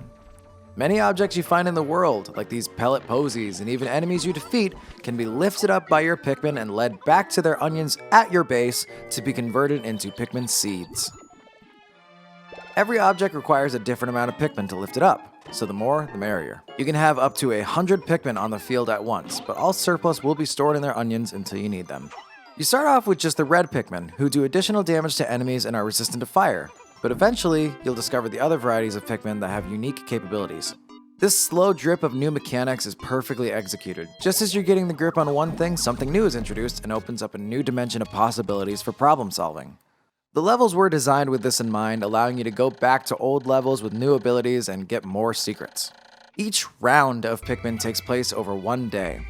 You choose which location you'd like to go to, and then a meteor on the top of the screen shows how much time you have left. Nightfall is very dangerous on this planet, and that's when all the fiercest beasts come out. So every night, Olimar loads his Pikmin into their onions and flies into the planet's orbit to stay safe. And the onions can fly too, somehow. There is a heart-pounding timer at the end of each level while you're scrambling to get you and your Pikmin back to your base before the day is over. And as you take off in your ship, you are forced to watch any Pikmin that you left behind get ripped apart by these monsters. This is actually pretty brutal and makes you feel terrible. Like, you literally see their souls leaving their body. This really makes Pikmin much more about resource and time management, and it can really feel like an RTS game at times.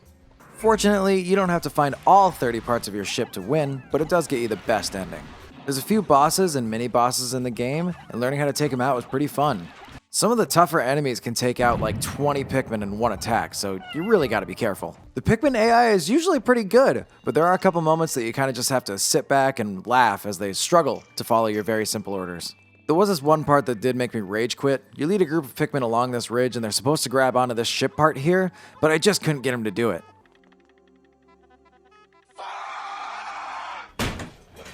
So I gave up, and then the next day I tried it and it worked on the first try. So don't get too discouraged.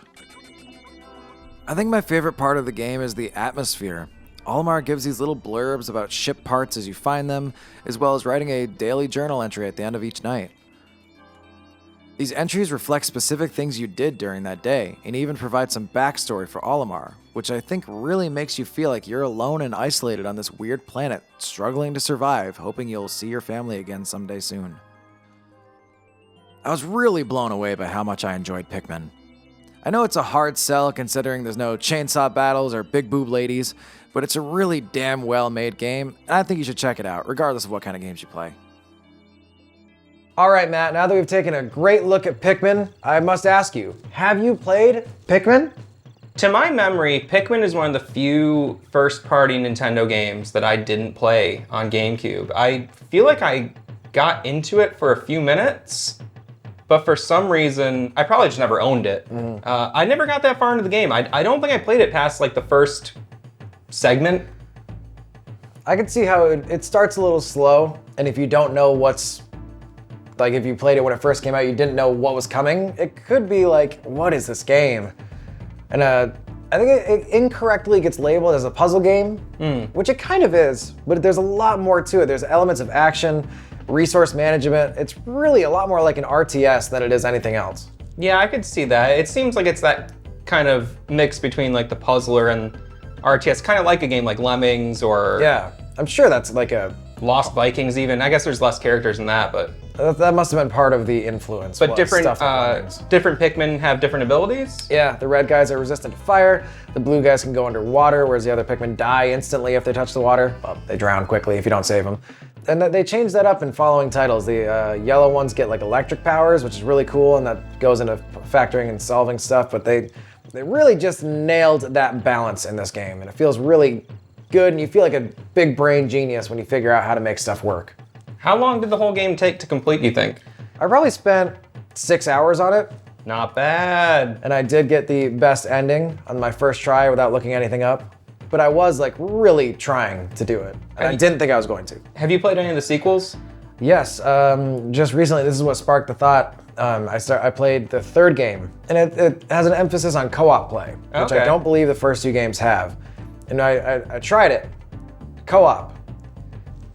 And it was a mess. I think it was designed really well, but I think that kind of game, I gotta try it more, but I don't know if it lends itself to having two people doing that at once. It was kind of confusing.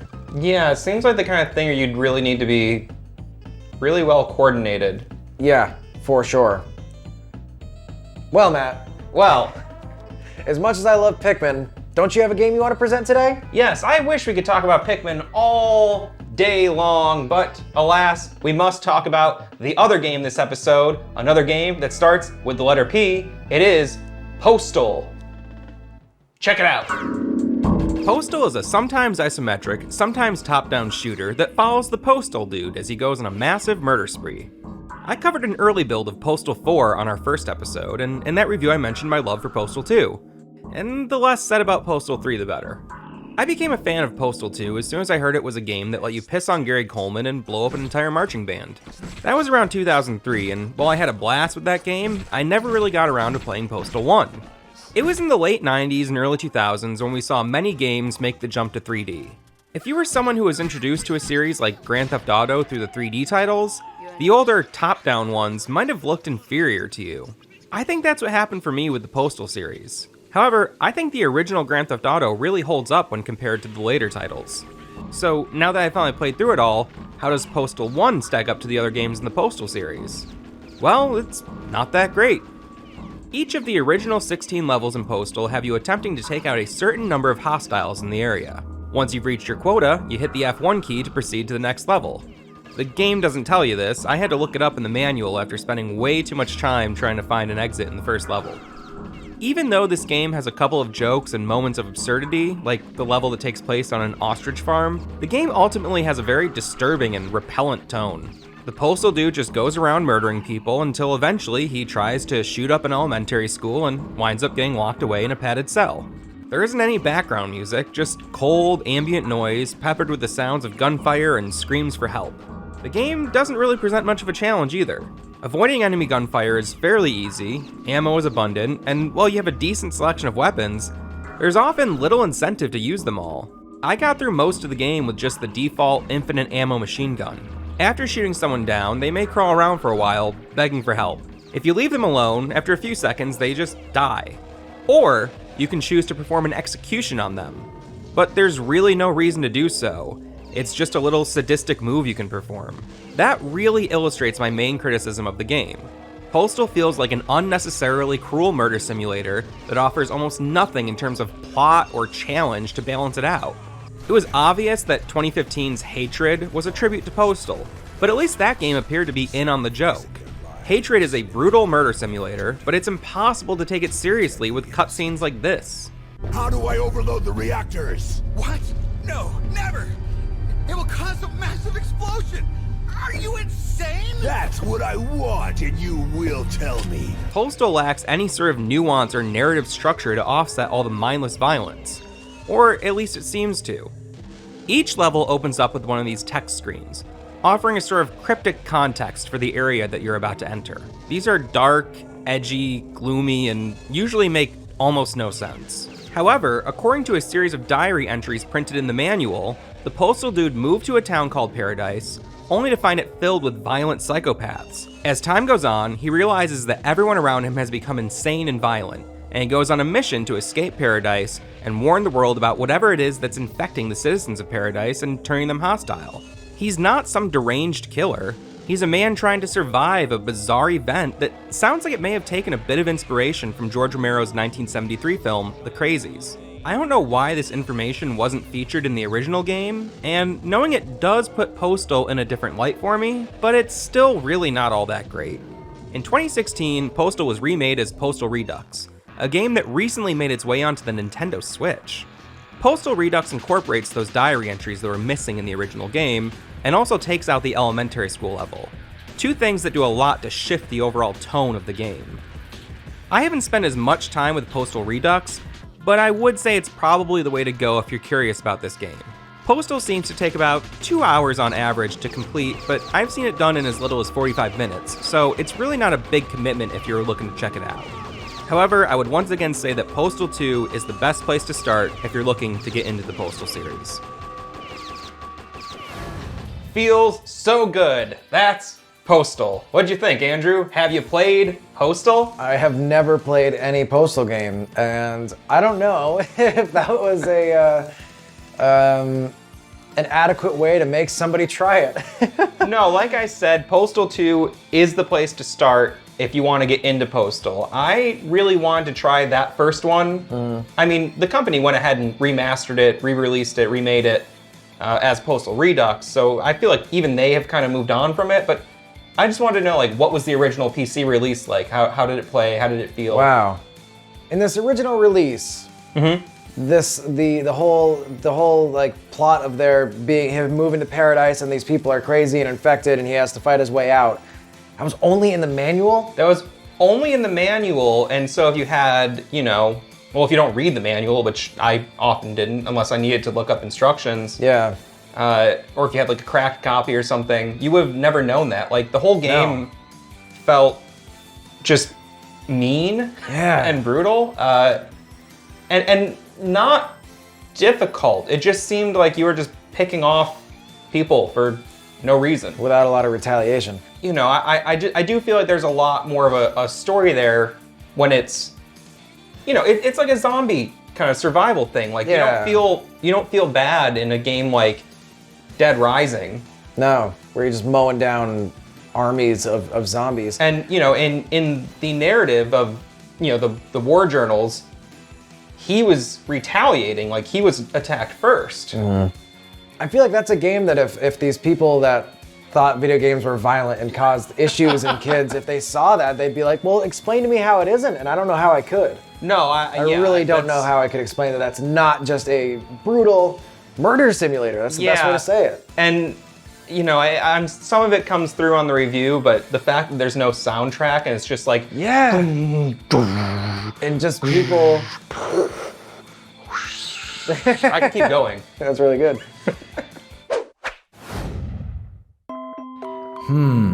There sure were a lot of P games on the show today. There was Postal, Pikmin. I wonder what other games start with P. PP. Pokemon. Pringles Tournament Fighter. Piss Eternal. Piss Crossing. Piss Out 76. Yeah, sure are a lot of great PP games. What have you been playing recently? What have I been playing recently? Well, lately I have been playing Dead Space 2. Dead Space 2, another game where you're killing, destroying, maiming. That's a great way. For your own survival. For your own survival. See, that's how they could have justified it. It would have been a lot better. That's how they get away with it. What are you thinking about Dead Space 2? I have played Dead Space 2 back when it came out. I'm only about 3 or 4 hours in right now, but I really enjoy it. It just feels good. It controls really well.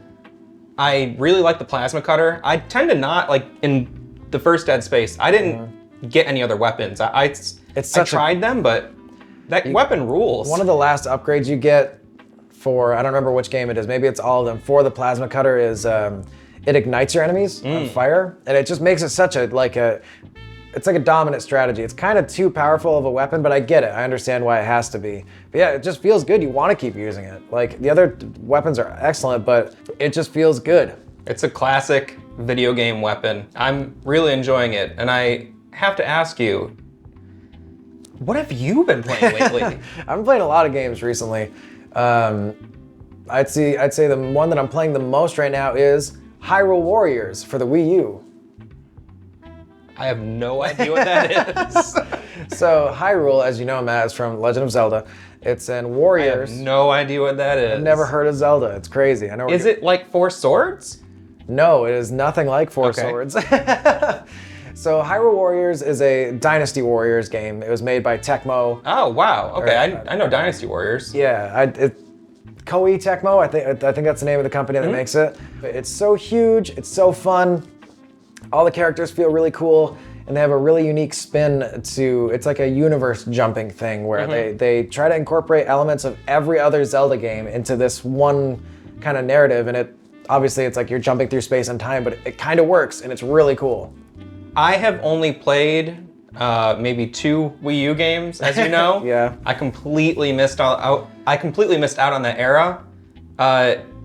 Doesn't seem like in the 90s Nintendo would have done that sort of crossover. They were so overprotective of their IPs, and even now seeing Sony and Sega characters in Smash, it's just like a whole different era for Nintendo. I don't know if I've ever mentioned I was like an embarrassing Nintendo fanboy. Like it was probably you had your little unhealthy. Mario hat, your Mario shirt, you're eating the Super Mario Mega cereal. Yes, I also I would shave the hair off the top of my head and glue it with a glue stick on, make a little Mario mustache. Before you could grow it yourself. But I could go on and on about my weird habits. What I really want to know is, what are you playing recently, viewers? Yeah, viewers at home. Have you been playing the latest Fortnite expansion? Have you been playing the latest Minecraft thing? Have you been playing the most recent game that I don't know about that people are playing that's popular? Let us know in the comments. Let us know in the comments. Be sure to like, subscribe, ding the bell, do all the good things, and we'll be here next time with more Have You Played? That was almost in sync. That was good. Right. Have you played? Today on Have You Played? We work hard and we PlayStation hard with Astro's Playroom, Sony. And looking for a safe place to self-isolate? We recommend the entire US state of Wyoming with Firewatch. Ready or not, it's game time. And now, 2 men who have yet to put away their childish things. Your hosts, Andrew Taylor and Matt Hall. Hello, welcome to all 3 of our YouTube subscribers. We'd like to welcome y'all to an all-new episode of Have You Played? My name is Andrew. Yes, my name is Matt. And we have some just delectable choices of video games for you today. I'm going to be presenting a game called Astro's Playroom. And I will be presenting a game called Firewatch. So, dig in and let's get started. All right, here's Astro's Playroom for the PS5. Astro's Playroom is a free 3D platformer collectathon game that comes preloaded on all PlayStation 5 consoles. It's a sequel to Astrobot Rescue Mission, but I don't know anything about that series. You control an Astrobot that I just call Astro, or Astro Boy, and navigate through the microscopic world inside of a PS5. Inside a PlayStation 5. I wonder if there's 2 guys stuck in there also forced to review games. The hub world, called the CPU Plaza, yes, this is quite literally the inside of a PlayStation 5, lets you adventure on into several other computer part-based worlds, like Memory Meadow and GPU Jungle. You'll quickly realize that these cute worlds are inhabited by dozens of other astrobots, enemies, computer jokes, and more Sony references than you can hack a database at. The controls will feel very familiar to anyone who's played a 3D platformer. I'd say it's most similar to Mario Sunshine. You have the limited jetpack, but not quite the same mobility and agility of the Scarlet Plumber Man. No long jumps, triple jumps, or wave dashing here. Oh wait, that was in Smash Brothers. One thing that really sets Astro apart from other platformers is its use of Sony's brand new DualSense controller. You've heard of DualShock and DualShock 3, but this is something else entirely. Well, it's mostly the same, but with the Switch's HD rumble, your old Lenovo laptop's touchpad on top, and something I actually found extremely cool, force feedback. No, it's not a comment card that the Jedis fill out, it's a dynamic resistance on the controller's triggers. Basically, when you pull back on the triggers, certain things in the game can make it require more effort to pull the trigger back fully, like hanging onto a ledge or charging up a big jump. Astro's Playroom also acts as a tech demo for the PS5 to show off its fancy new hardware, so there's quite a lot of motion control and quote-unquote gimmick stuff here. But I found it worked pretty dang well and was integrated in a way that was fun and engaging. The frog suit is a little slow, but it's fun. I'm sure in a year or so we'll get the Xbox TrueSense or XSense controller with the exact same tech. Each world takes its theme and really maximizes it to the fullest. The Cooling Springs world has giant fans, the SSD Speedway has fast-moving data things, and the GPU world is still out of stock. The levels are stuffed full of collectibles to find. There's coins that you can use in a gacha machine, puzzle pieces to fill up this huge banner in this PlayStation Labo room that kind of acts as like a trophy room, and then artifacts that are like 3D trophies that are on display in that same room. These artifacts are 3D renders of old Sony gear, like the PlayStation Eye toy, memory cards, controllers, and peripherals, and you can usually run up to them, smack them, and have something silly happen. Additionally, every level has a few astrobots filming a scene recreating something from a Sony game, like Kratos on a boat or Cloud's Buster Sword. This game is overflowing with Sony references that do massive damage to Sony fanboys' weak points. The game can be completed fully in a few hours, and then there's the network speedrun versions of levels to try out. And overall, it was a very pleasant experience. This game isn't too tough, it looks really gorgeous, the design is super cute, and the gameplay is very fun. Also, the music is really smart and will get stuck in your head. Though this part from GPU Jungle really does sound like that riff from Love Song by The Cure.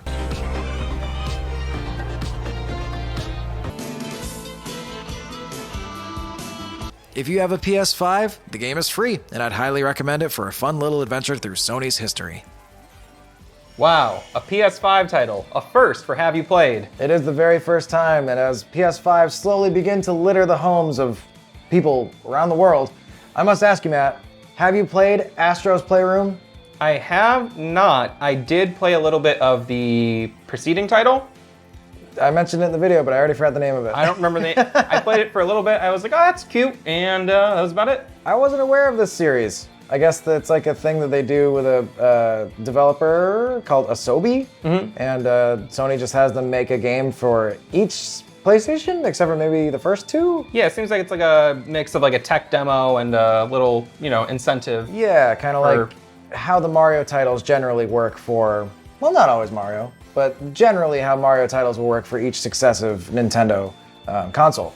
So did you complete the full campaign? I did. I beat the entire game and I got all of the collectibles in about 4 to 6 hours, I think. Okay, so that's a nice little fun, like, relatively short by modern standards. Yeah, it was definitely, I'd consider it like a romp. Yeah. Like more so than like a gigantic adventure. But it did make me, I left the experience wanting more. I was like, wow, I could have played this game if it was double or triple the length and enjoyed it just as much. It's kind of interesting that like a short game these days is like 4 to 6 hours when, most of the like Super Nintendo games I grew up playing, about 45 minutes to an hour, you could beat almost any of them. But it took you like hundreds of hours to get to that skill level. Yeah, that's also true.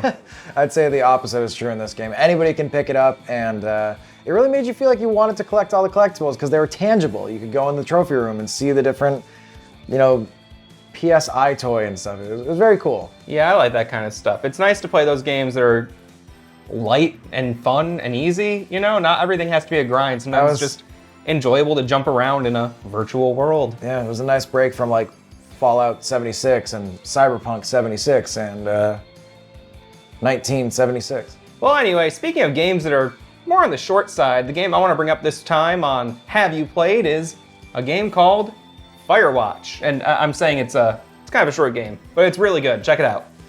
76. In Firewatch, you assume the role of Henry, a fire lookout stationed in Shoshone National Forest. The game takes place in the summer of 1989, and Henry is essentially alone in his area of the forest for the entire summer. He has a lookout tower with some basic amenities, a map, a compass, and a walkie-talkie. It's through that walkie-talkie that Henry communicates with Delilah, his supervisor.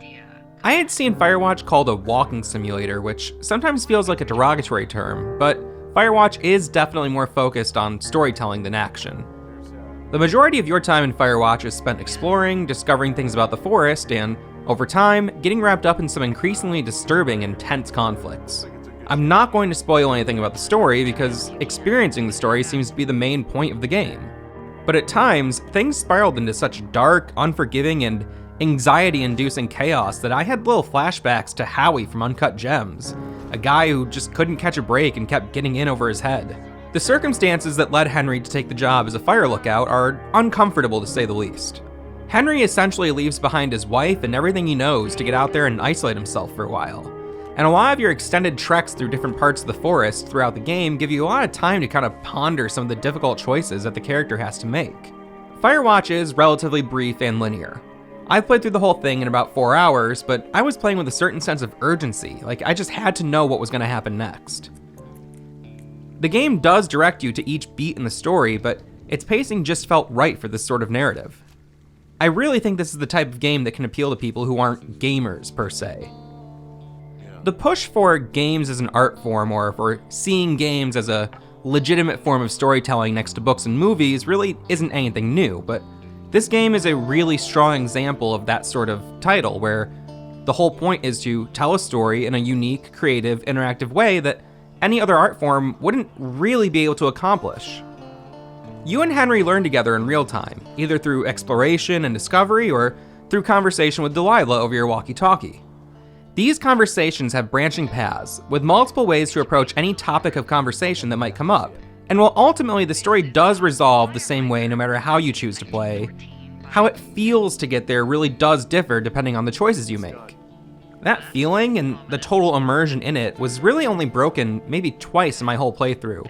There were a couple lines of dialogue where something that was already discovered or established was repeated or introduced as new information incorrectly, but it's really not a big deal in the grand scheme of things. It's very hard for me to talk about this one without giving too much away.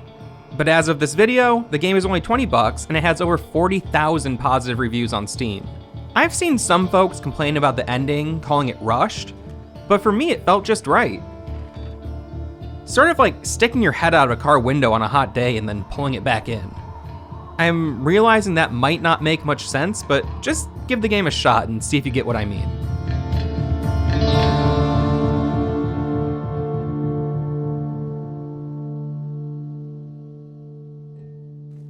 Wow, Matt, I gotta say, your video was the true Firewatch. Thank you. You're welcome. So, Andrew, now that you've made that really great pun, have you played Firewatch? No. I think you might have loaded it up one time when I was around and showed it to me for a second.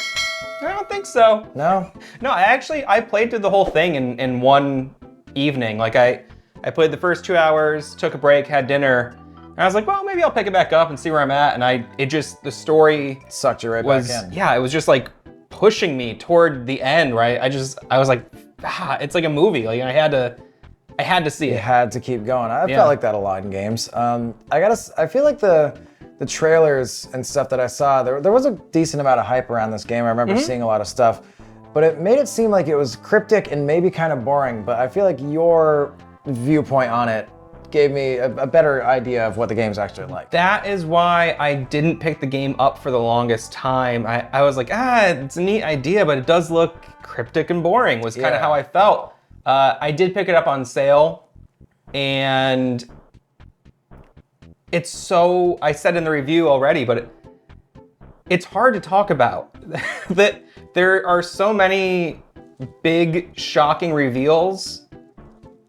It's just it's kind of like, it's like you're falling down a hill and you think, okay, I finally like got my land, and then it's like, nope, and you keep going down. Like you just like, every time you think you've like got your footing in this story, things spiral further out of control. And so like, to talk about any of the specifics of a game that is essentially, a visual narrative that would compromise the experience. Yeah, to give any specifics of the story beats of a thing it's a movie. It's a game that's a movie. It's the interaction is minimal in some ways, aside from the pathfinding and the conversations and the actual pathfinding the games where you're on the trails. Yeah. But giving it away would ruin it. Are there any like skill-based elements like timing or jumping over the ledge or like a gap or anything? No, that's why I think it's a game that if you're not a gamer, you could still enjoy. There's there's no barrier to entry where anyone couldn't enjoy it because they don't have game skills. It's really a thing that the only thing it asks the gamer to do is decide how they want to interact with the world. I do think that a lot of games, maybe like The Last of Us, where it's not even extremely unique mechanics. We've seen plenty of stealth, third-person stealth shooters, exploration type games. Kind of bare bones crafting, which I appreciated, but it was like you can make like 5 things. But a lot of games like that don't really offer anything extremely unique in the gameplay, but offer a very unique storytelling experience. Something I've seen more in recent years is a story mode, where gameplay is basically reduced to the most bare bones elements, and you can kind of rush through the gameplay stuff to experience the story more. I don't think that I like that. No, I like that as an option, I know there's a lot of gatekeeping gamers out there that don't like easy modes in games and stuff. And then just don't play them. There is that, exactly. But I also think it does really have a place considering accessibility. That's always, I think, very important. Any gamer should be able to play a game. But also, like, dude, sometimes I don't have 40 hours to dedicate to a game, but I really want to get through the story myself and not just watch a video talking about it. So I think it's cool that we have those options. Yeah, I will admit one of my favorite games of 2019, Prey, I played through the second half of the game, maybe the last third. I played through on story mode because I was just like, you know what, I can't really keep fake into this, gamer, but I gotta see how it ends, and it was enough that made me want to play it again. Yeah. Because of all the different ways I could experience the story, and without story mode, I wouldn't have played Prey through 3 times. I think we've all experienced a game. There's a lot of open world games that when I play through them, instead of going to the main story like a lot of people will, I'll do like everything else first. Yeah. So that when I'm doing the main story, I don't get to a stopgap where I'm not high enough level to progress, or I don't have this item, or you know what I mean? So that makes me wonder. I know a lot of people who experience games where you get to a certain point and it's too hard or something stops you and then you just never really pick it up again. I wonder what kind of games those are. I think maybe you should tell us in the comments which games had that. Yes, please, let us know. I don't remember how we end the show.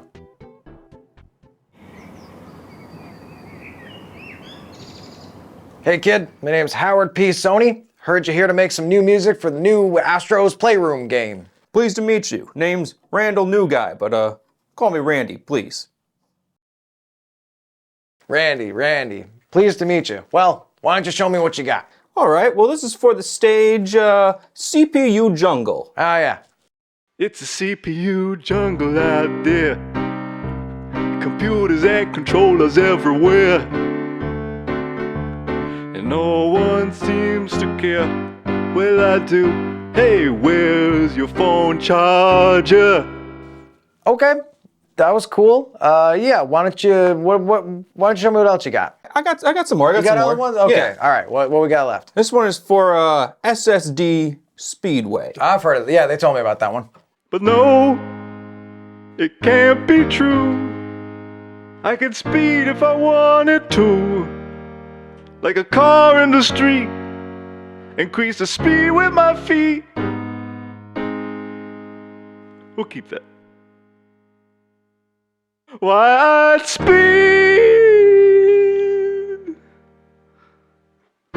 Clearly, I'm on SSD Speedway.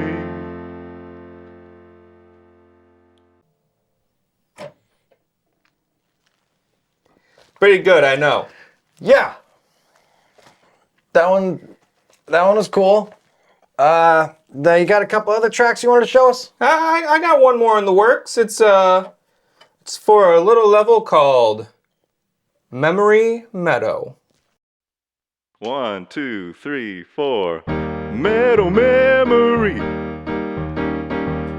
Metal memory. Metal memory. Metal memory. Memory memory. Metal memory. Memory. Well, that one was pretty nice, but you were saying Meadow Memory, but the level's called Memory Meadow. Well, yeah, but the song's not done yet. Oh, all right. Well, please continue. Well, that's really all I got for right now. Oh, okay. Well, we got a tight schedule running here. We got another 2 weeks before this game ships, so I guess I'll come check on you in about a week or so. All right.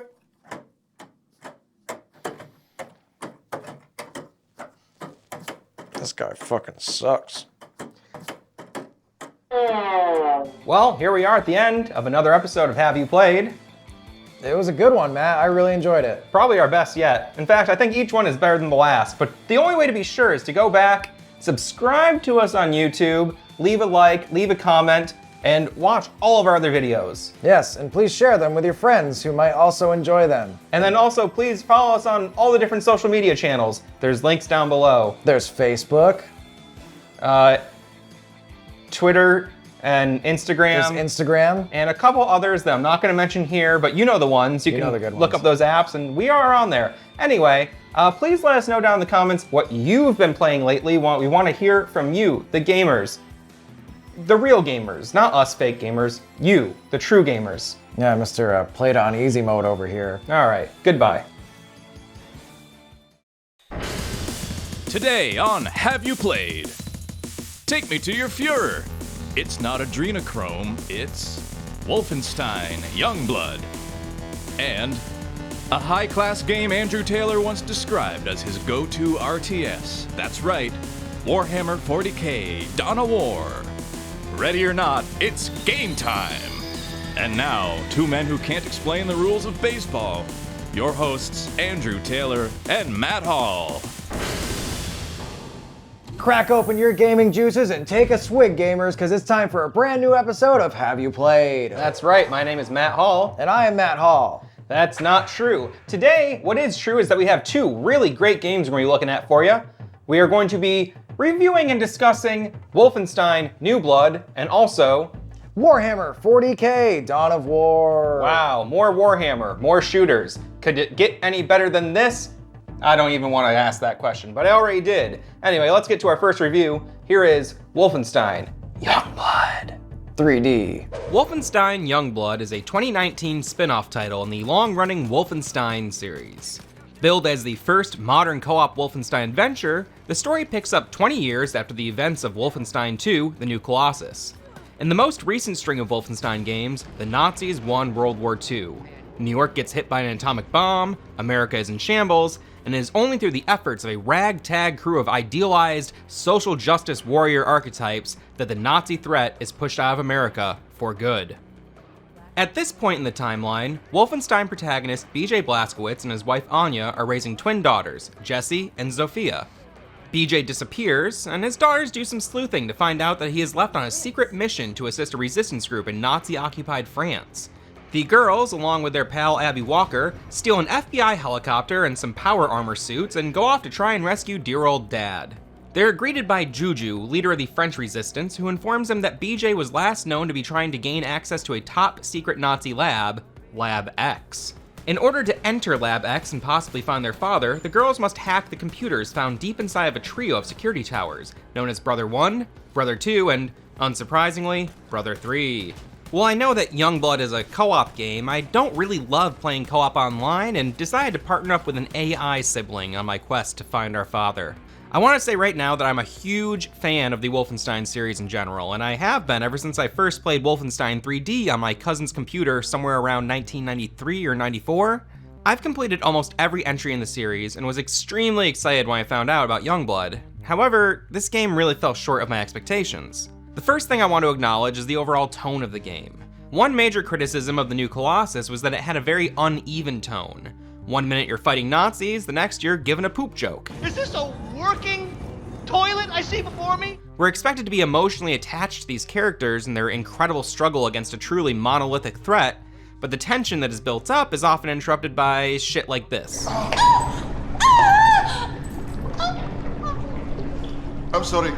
Did you need this quote?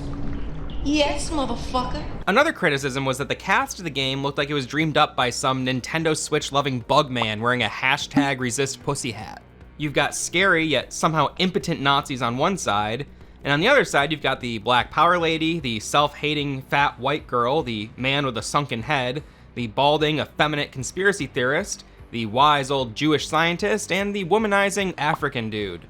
It was like they did a temperature check of the social climate at the time and tried their best to look progressive and inclusive, but I'd argue that forcing a bunch of exaggerated stereotypes into a game that's essentially a murder simulator isn't really going to do anything to better society. Regardless, I had a really great time playing the game, but maybe the inclusion of giant mommy milkers in the final cutscenes altered my judgment somewhat.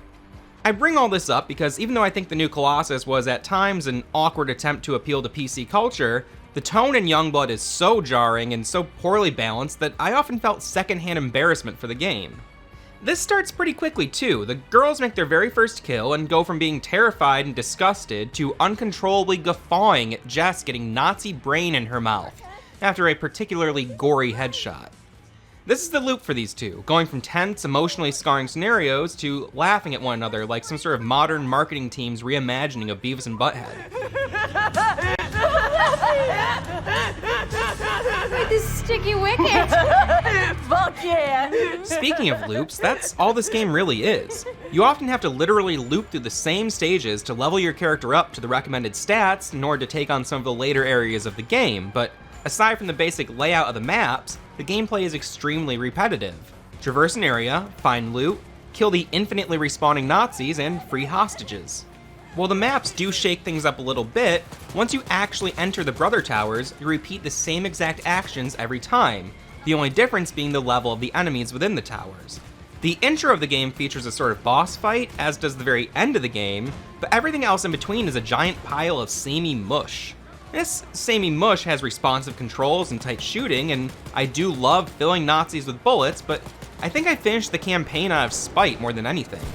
I can see how playing this with a friend would make the game a bit more enjoyable, but only because I'd have someone else around to make fun of how repetitive the gameplay is and how fucking stupid most of the cutscenes are.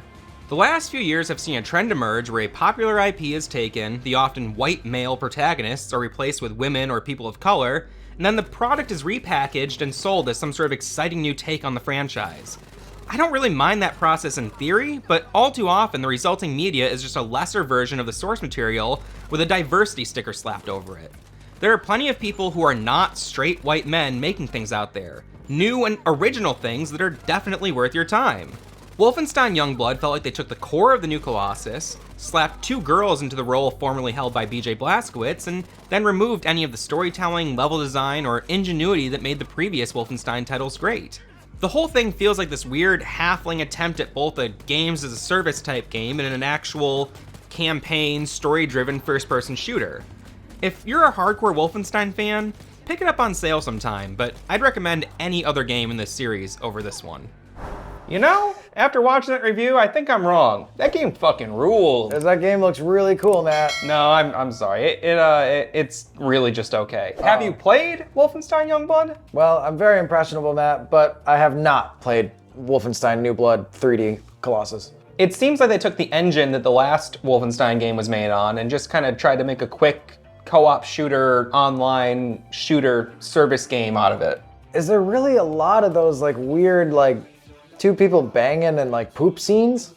Well, that was in the previous Wolfenstein game, where the tone in that game, people really criticize the tone. This game does have a lot of dumb sex jokes, poop jokes, fart jokes. I guess, yes, it does. Yeah, they continued that same trend, but it's even more awkward here for somehow. I don't know, there's like something so unpleasant about these characters. My girlfriend was around while I was playing this game and it would just kind of be like, ugh, like at seeing some of the cutscenes because they're very unlikable characters. Does it feel like they're trying to take like a Dumb and Dumber kind of approach to it, where it's like they're two kind of unlikable dopes, but you still kind of root for them? Is maybe that the goal and it didn't really hit the mark, where, at least as far as the story is concerned? Again, this is the uneven tone where they are like a Beavis and Butthead, Dumb and Dumber style pair of idiots who like to, you know, give little pull my finger style jokes all the time. Mm-hmm.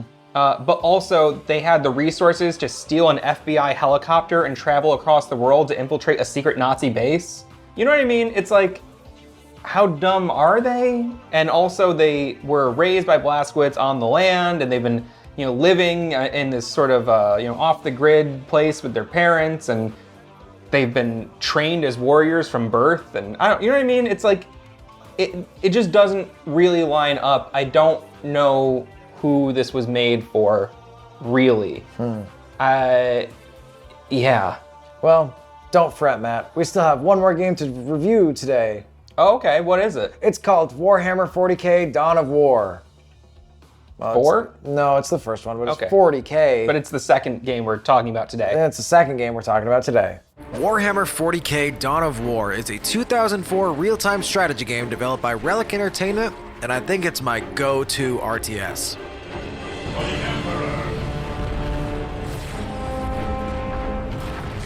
The music was created by renowned composer Jeremy Soule, probably most famous for his iconic work on the Elder Scrolls series. In short, Dawn of War feels like a 40k reskin of Warcraft 3, but with many, many differences. Hey, what are these letters burned on my ass? The campaign sees you taking control of the Blood Ravens, a mysterious chapter of the Emperor's Space Marines, as they land on a planet aptly named Tartarus. You save a deployment of the Imperial Guard against an attacking Orc Wog, which is like a giant war that the orcs are waging against you, and begin deducing what's really going on Tartarus. Damn Humies is in for a good stomping. I won't get into the story too much, but I found it very compelling, if a little predictable. I'm kinda struggling to really explain how Dawn of War plays. If you've played Warcraft or any similar RTS, then the game will feel very familiar and comfortable to you. The campaign does a decent job of teaching you the ropes with a Space Marine army. Essentially, you establish a base, build new structures with different benefits, capture strategic points on the map, and demolish the enemy. Capturing one of these strategic points will generate the requisition resource while the point stays under your control. All factions handle resources in different ways, but generally, requisition and power are required to build things. In addition to the strategic points, there are other various kinds of capturable points on the map, such as the slag deposits, that have other mechanics and benefits. Unlike other RTS games, in Dawn of War you generally produce squads rather than individual units. For additional resource, you can add reinforcements to these squads, as well as a sergeant unit and weapon upgrades, allowing for squads with very specific focuses. Your units also all have a morale bar in addition to their health. This morale is depleted by many different things like squad member deaths, fighting too often without a break, and other awful things. We's all gonna die! When morale is down, your squad's effectiveness is reduced, but fortunately, units like sergeants and commissars can rally the troops and regenerate morale. Though at least for the commissar, that requires executing a squad member as a threat to the surviving members. I hear and I obey. Many of the missions allow for my favorite method of winning an RTS round. Taking your time and slowly amassing a gigantic army, then sending them to the enemy base and absolutely demolishing them. but don't get too comfortable doing that because other missions require different approaches like stealth or time-sensitive events requiring quick action. This game is so big and unique that I feel like I'm having a hard time explaining everything about it in this short time, but I'd say Dawn of War is another must-play for 40k fans. There's tons of huge DLC expansions, and the entire series goes on sale pretty often. Pick your favorite faction and wage some war.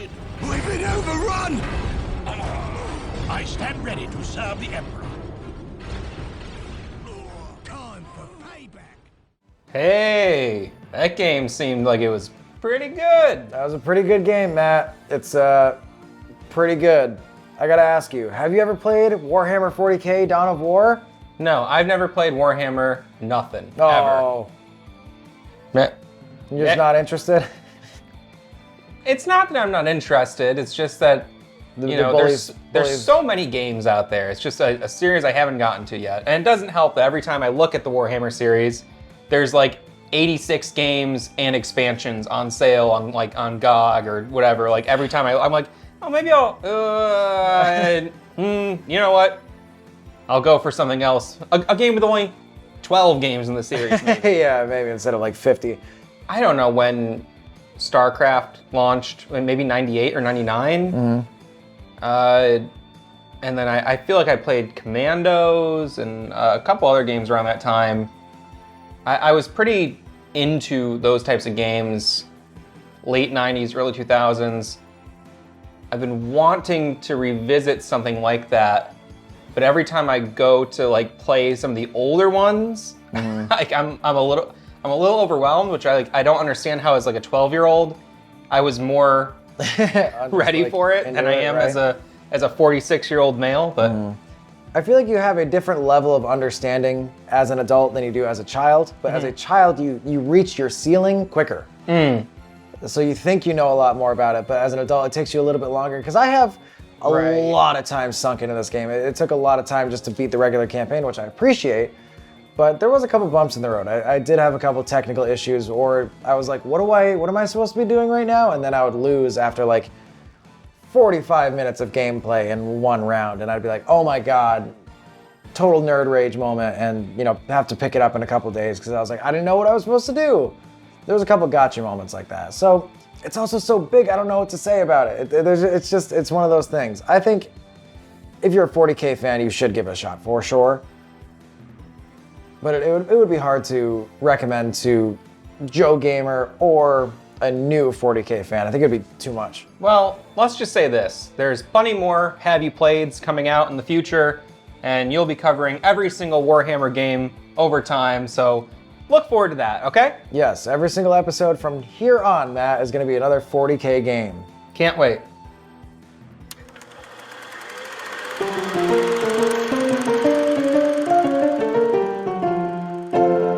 I'm glad you come over. I'd really like to play Dawn of War. You want to play Dawn of War? She's a high-class dame, Maddie.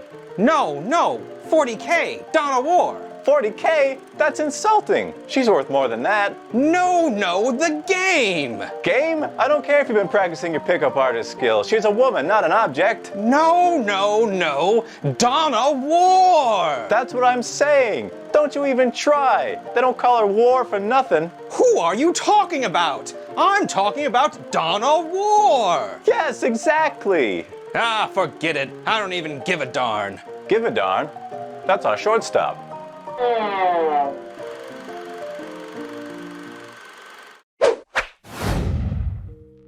Well, Matt, that was 2 games with mixed reviews, and I'm feeling some sort of way about it. Yeah, I'd say both were titles where they weren't so bad that we wanted to not play them, but not so incredible that you have to like recommend others play them. Yeah, I'm sure there's a lot of games that people have played like that. Maybe in the comments you could tell us what games you played and don't regret playing but didn't really love. Yeah, you're not gonna go proclaim to the world that they must also play this game. And the other thing you could do while you're at it down there is go ahead and reply to any other comments and start a flame war. Or you could give this video a big thumbs up, give us a subscribe, and be sure to follow us on Twitter and Instagram. Give us a like on Facebook. We're actually going to be streaming on Facebook. You can check our live streams there, and also check our YouTube channel here for a bunch of other videos. My God, we must have 197 videos. Wow, that's a very specific number. And if you don't want to miss any of those videos, I know you know how to do this already, but it really helps us out if you smash that bell button. Is that what it is?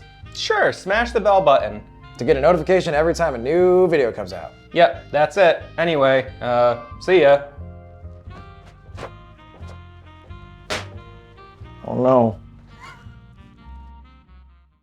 Today on Have You Played? The sequel to Fallout 75. It's Fallout 76. And we're too smart for an audiobook, but too dumb for a real book. We review Disco Elysium. Ready or not, it's game time. And now, two total your hosts, Andrew Taylor and Matt Hall. Just in case nobody told you today, you're beautiful because you're watching a brand new episode of Have You Played? My name is Andrew Taylor. And I am Matthew Hall. And boy, we just have two spicy video game titles that we're going to be looking at today. Yes, that's correct, Andrew. We're going to look at Disco Elysium on the PC, as well as Fallout 76, also on the PC. Let's stop wasting all this time, Matt. Let's take a look at Disco Elysium. All right, let's hop on it. Was that a pun? No. Okay. Disco Elysium is a brilliant game.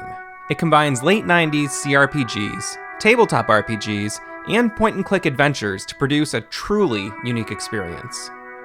Our protagonist is a detective who has fallen victim to a case of amnesia so strong that not only does he forget who he is, he's also forgotten the most basic elements and concepts that make up the reality around him. He finds himself assigned to an especially gruesome case, and you're tasked with exploring the region, gathering evidence, identifying and interviewing subjects, and taking on side quests, all while having a running internal dialogue between 24 different sections of the protagonist's own brain. These 24 sections of the brain are displayed on your character sheet, and they act not only as a group of NPCs in the game, but also as stats that can be leveled up or capped depending on your actions. At the start of the game, you choose a basic character build: thinker, sensitive, physical, or you can make a custom one.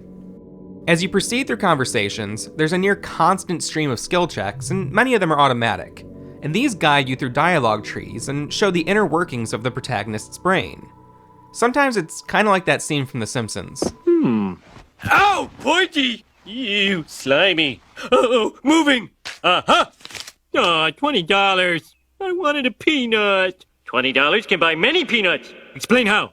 Money can be exchanged for goods and services. Woohoo! Go up! These 24 stats are divided into 4 groups: intellect, psyche, physique, and motorics. While these can all be leveled up through experience points, there's also a system called the Thought Cabinet. Remember, our protagonist is pretty much a blank slate when it comes to ideas and memories.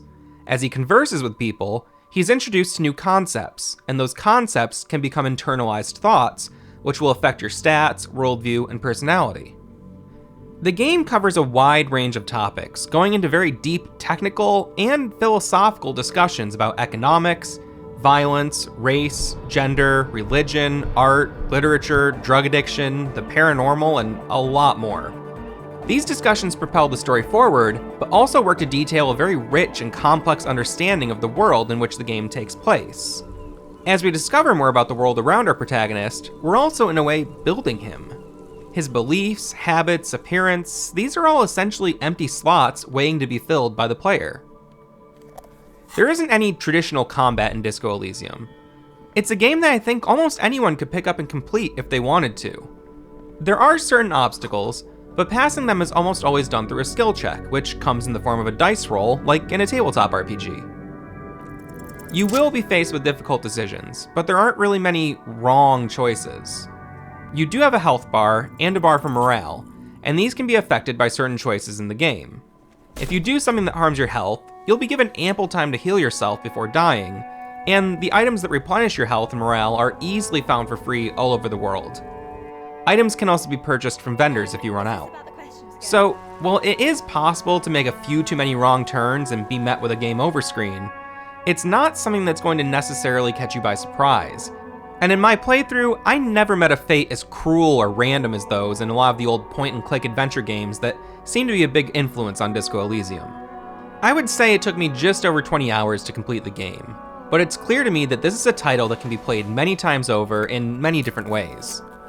The writing is truly masterful, and at times it feels like a mix of top-notch modern literature and a choose-your-own-adventure book. Now, I pride myself on being a relatively emotionless hard-ass, but there were a few times in the game where I was nearly moved to tears by what I was reading. The game was nominated for Game of the Year in the 2019 Game Awards, and wound up winning Best Narrative, Best Indie Game, Best RPG, and so many other awards throughout 2019 and 2020. The writer and designer of the game, Robert Kurvitz, released a novel in 2013 called Sacred and Terrible Air, which is set in the same fictional world as Disco Elysium. I am very much looking forward to the next work from Robert and his studio. I really can't say too much about the specifics of the story without spoiling the game, but just trust me, this is a title that really lives up to the hype. To the tiny church there. So Andrew, that is Disco Elysium in a nutshell. And I have to ask you, have you played Disco Elysium? I have not played Disco Elysium. Oh. So I have a couple questions. I'll field those questions now. So you're a man with amnesia who is a detective? Yes. And your firm knows that you have amnesia, but they continue letting you be a guy that does a job? Or is there other things about? That's a complicated question. I would say short answer, yes. Okay, is it one of these worlds where like, was the video kind of difficult to write because you didn't really, it's so large and amorphous that you couldn't really concisely explain it? No, it's that the story is so complex and could branch off in so many ways. There's no one way to say what it is without saying, this is what I experienced on my playthrough. But there's so many different ways the story could go. All right. That's why I mentioned it's like, sort of like a choose your own adventure book. What does Disco Elysium mean? Is Elysium the... I can't answer that. Can you, but you shouldn't for spoiler reasons, or? It's another thing where... As you play it, it makes sense? As you play it, it will make sense for you. Oh. Does that make sense? No. Your character doesn't know anything, doesn't even know the definition of words. So to ask what does a term or a phrase mean, well, it could be different depending on what you learned that to mean. Sounds like some hippy-dippy garbage, Matt. It kind of is. The other thing I want to mention about the game is that it just recently, depending on when this comes out, got a full revamp update where originally only certain dialogues and characters were fully voice acted. Okay. They have revamped everything, added a couple new areas and things to the game, but also full voice acting dialogue for all text in the game. All of it? Yeah. Wow. Which is really cool because the voice acting that's in there right now is very good. And I think I did like reading what was happening in the game, but I feel like it'd be an even more rich experience with the full voice acting. Well, then I think I'll have to check it out. Yes, you should check it out. But you know what I want to check out? What do you want to check out? I want to check out your review of Fallout 76. Well, Matt, we got that right here. Oh, okay, well, roll the clip. All right. Oh no, it's Fallout 76. Released to a much less than stellar reception in November of 2018, Fallout 76 is an online adventure RPG where you and your irradiated friends can team up to fight raiders, drink Nuka-Cola, and be somewhat unsatisfied. There's a ton of coverage on why people felt so strongly about Fallout 76 on its release, and it kinda kept me away from the game for a while, until recently, in January of 2021, Hidden Machine collaborator and local creep Jordan Hill bought us both a copy to play together. Thanks, man! Stop calling me! We'll be hearing more from Jordan later. But anyway, you begin your journey in the adventure mode of Fallout 76. Yes, there's a couple other modes, there's a Fortnite mode, another mode. Emerging from Vault 76 in scenic West Virginia. Your aim is to locate the overseer of Vault 76 and begin rebuilding Appalachia together. Of course, what you actually do is mostly up to you. Initially, everything feels pretty familiar, much like in Fallout 4, But soon after, the seams of this world started to become a bit more apparent. NPCs are scarce. While Fallout 3 and Fallout 4 were full of small communities and even large bustling cities, making the desolate and barren waste feel bizarrely alive, Fallout 76 seems to mostly be populated by feral ghouls, mutated animals, the occasional raider band, and these other ghouls called the Scorched, who are feral ghouls, but they're not feral ghouls, but they can use weapons. When you do finally meet up with an NPC, you'll notice dialogue is a bit different than in the other Bethesda games. I don't know what happened here, man, but there's these huge gaps of time between an NPC finishing what they say and when you can choose your response. I'm not going to list every single bug like this, but there's a good amount, and they kind of really do slow things down, and they take you out of the experience a bit. The controls feel mostly fine, very similar to Fallout 4 again, but with some differences like added visual emotes. And things feel like they're a little bit clunkier somehow, I can't really explain it. I really enjoyed the beginning of this game. The eating, drinking, and sleeping mechanics were interesting, exploring a new world was fun and felt dangerous and cool. I'm with you, Max. But it's when I began to dig in more that I got a little disappointed. The camp system replaces Fallout 4 settlements. It's pretty much the same thing, but now you can set up shop almost anywhere, which is really cool. What's not really cool is that almost every single camp item cannot be built before first finding or purchasing the plans or schematics for them. I know that doesn't sound that crazy, like obviously you can't just start off with a machine gun turret, right? Well, you can just start off with a machine gun turret, but these luxury items like couches and benches need to first be found in the wild or purchased with a large amount of caps before you can build them. Now I've played a good amount of Fallout 3, and shortly after I dumped several hundred hours into Fallout 4, and I consider it to be one of my favorite games ever. But I haven't played many other Fallout titles, except Fallout Shelter, which is good too, but not exactly the same. Jordan, however, has actually taken the time to play almost every single Fallout game all the way through, including like the old ones. So I thought he could offer a different perspective on 76. So I'll now pass my rad mic over to my glowing guest, Jordan, the furious Fallout fanatic. Oh my god. You're welcome, Jordan. In the early hours of November 18th, 2018, Fallout 76 was released. And the world, as everyone knew it, ended. No shit. As Andrew already told you, I'm a Fallout fanboy through and through, and I can honestly say that I love every game in the series as if they were my own kids. I've got a favorite, but I'll never tell. 76 is like your son who graduated top of his class, only to drop out of college, start 2 punk bands, and move back home. You still love him, but disappointed would be an understatement. 76 had every opportunity to blow everyone away by bringing the series into the world of online multiplayer, but instead, they failed to innovate at every step. In story mode, the dialogue feels broken, the plot uninspired, the gameplay stale, and more than anything else, it felt rushed. He's dead, don't worry. I shot the shit out of him and sent him flying through the air. Fallout games have always felt like a labor of love, and this doesn't. Sure, it's still a fun game, and as a Fallout fanatic, I still love stumbling into different situations and exploring the irradiated wasteland in a way that's unique to Fallout. I was beyond excited to share that with a friend online, but 76 does almost everything it can to stop you from doing that.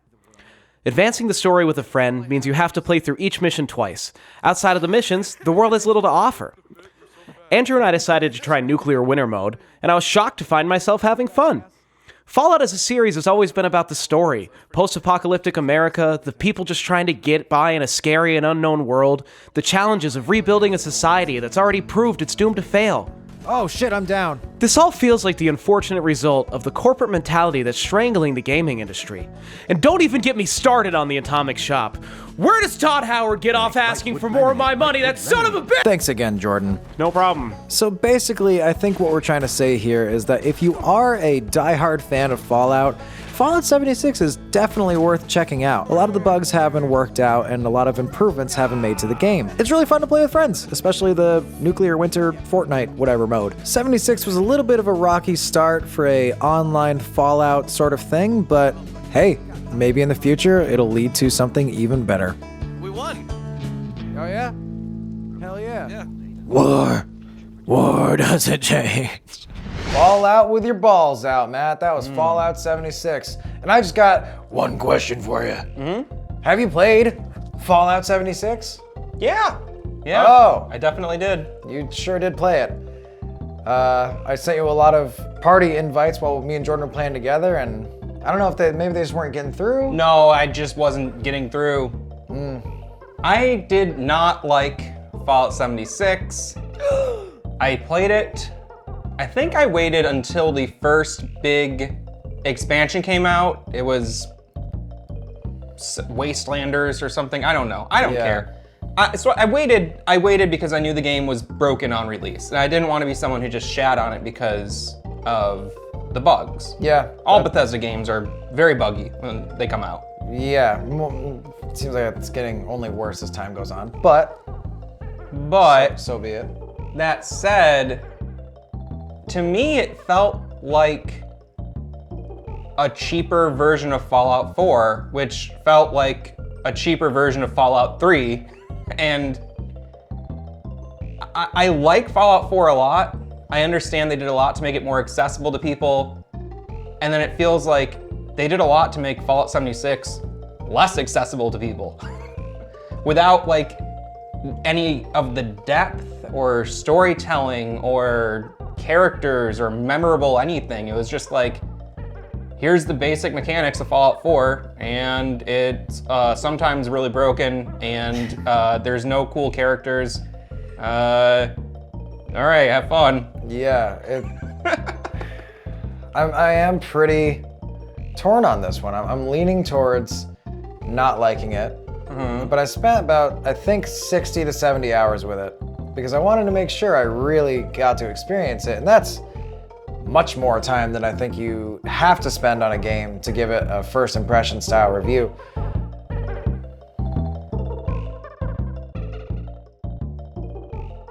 Even now, I still feel like I don't know what to say about Fallout 76. The video was hard to make. I don't know what to make of Fallout 76. I wanted it to be better. I kept thinking, this is cool, but it'll get better. And it kind of didn't. But I had these moments where, specifically the moments that I was playing with Jordan, we had some good times. Yeah. But not in the regular mode. Not in the adventure mode, where you're supposed to be able to team up with your buddies and take on quests. We couldn't do that. I also had some fun times with it on occasion. Yeah. I wouldn't say it was 100% terrible game, just sucks 100%, awful piece of shit. Yeah. It's just that for the price, for the commitment involved in actually getting anywhere in the game, time-wise and everything. Yeah. And the fact that it's not really innovating on what the previous Fallout games offered, it's just like, well, why would I spend my time playing this thing that's really not satisfying? Like, I think the reason to that would be that you can play with your friends. But when you play with your friends, it kind of sucks. There's a lot of stuff that works against you. Right, and I don't have any friends, so that sucks even more for me. I know you would never try this, but the Battle Royale mode, whatever that's called, Nuclear Winter, pretty good, pretty fun. A little clunky, like any sort of Fallout thing is. There's probably better Battle Royale games out there, though. It probably is. Like, honestly, we had some fun moments with that, me and Jordan. I mean, the shooting in Fallout's never been incredible. Yeah, Jordan and I both, like, we always play as like a melee class or like a stealth kind of deal. Because shooting is, I don't know, I don't like VATS. I've never liked VATS in any of the games. Sorry. I don't know what to say about Fallout 76. Okay, sometimes what you can't say through regular words, you can sometimes express better through song. You're giving me a couple ideas. 1, 2, 3, 4. Fallout 4 was a good game. Crafting mattered, settlements were cooler. But they said, Andrew, 3 was better. I said, not really. What does it matter? Fallout 3, take a peek. Fallout 4, Paladin Dance 76, sucks some dicks. Fallout 3 is okay to me.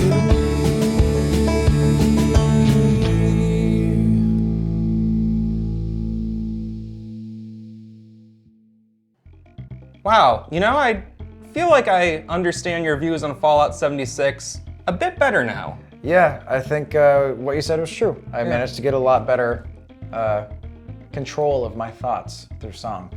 And I feel a lot better now. That's good. Well, now that you're feeling better, I should ask you, what have you been playing lately?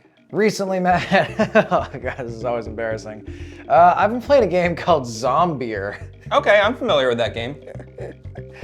Oh man, well, I'm playing it with the anticipation of making a little review on it, and pretty much it's a little smaller game. The world, you wake up in a world where everyone is a zombie, and most of them are poorly dressed women, and you have to drink Zombier to prevent yourself from becoming a zombie. But if you drink too much, then you get drunk. So that's like the main mechanic, and it's a shooter kind of puzzle solver. And what have you been playing recently? Well, very recently, I started playing through a game called Angerfoot, which I saw on Twitter, and I said, huh, that looks like a lot of fun. So I downloaded it, and holy shit, it's a lot of fun. It's a very fast-paced, level-based, first-person shooter / melee combat kind of game where you have a course you run through. Okay. It's very similar to like a Hotline Miami or something where you gotta take out the enemies and get to the goal. Okay. Yeah, it's just very fun, fast-paced combat.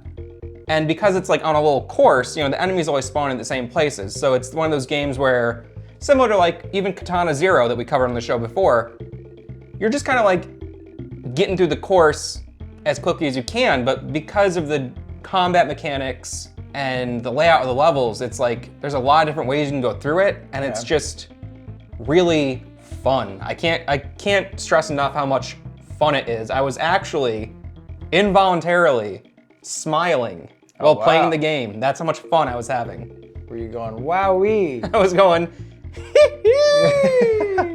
well, that game sounds really good. Unfortunately, I am gonna have to issue a cease and desist because that is a band name that I had licensed. Damn. Just in case, so that we're gonna be taking that game down.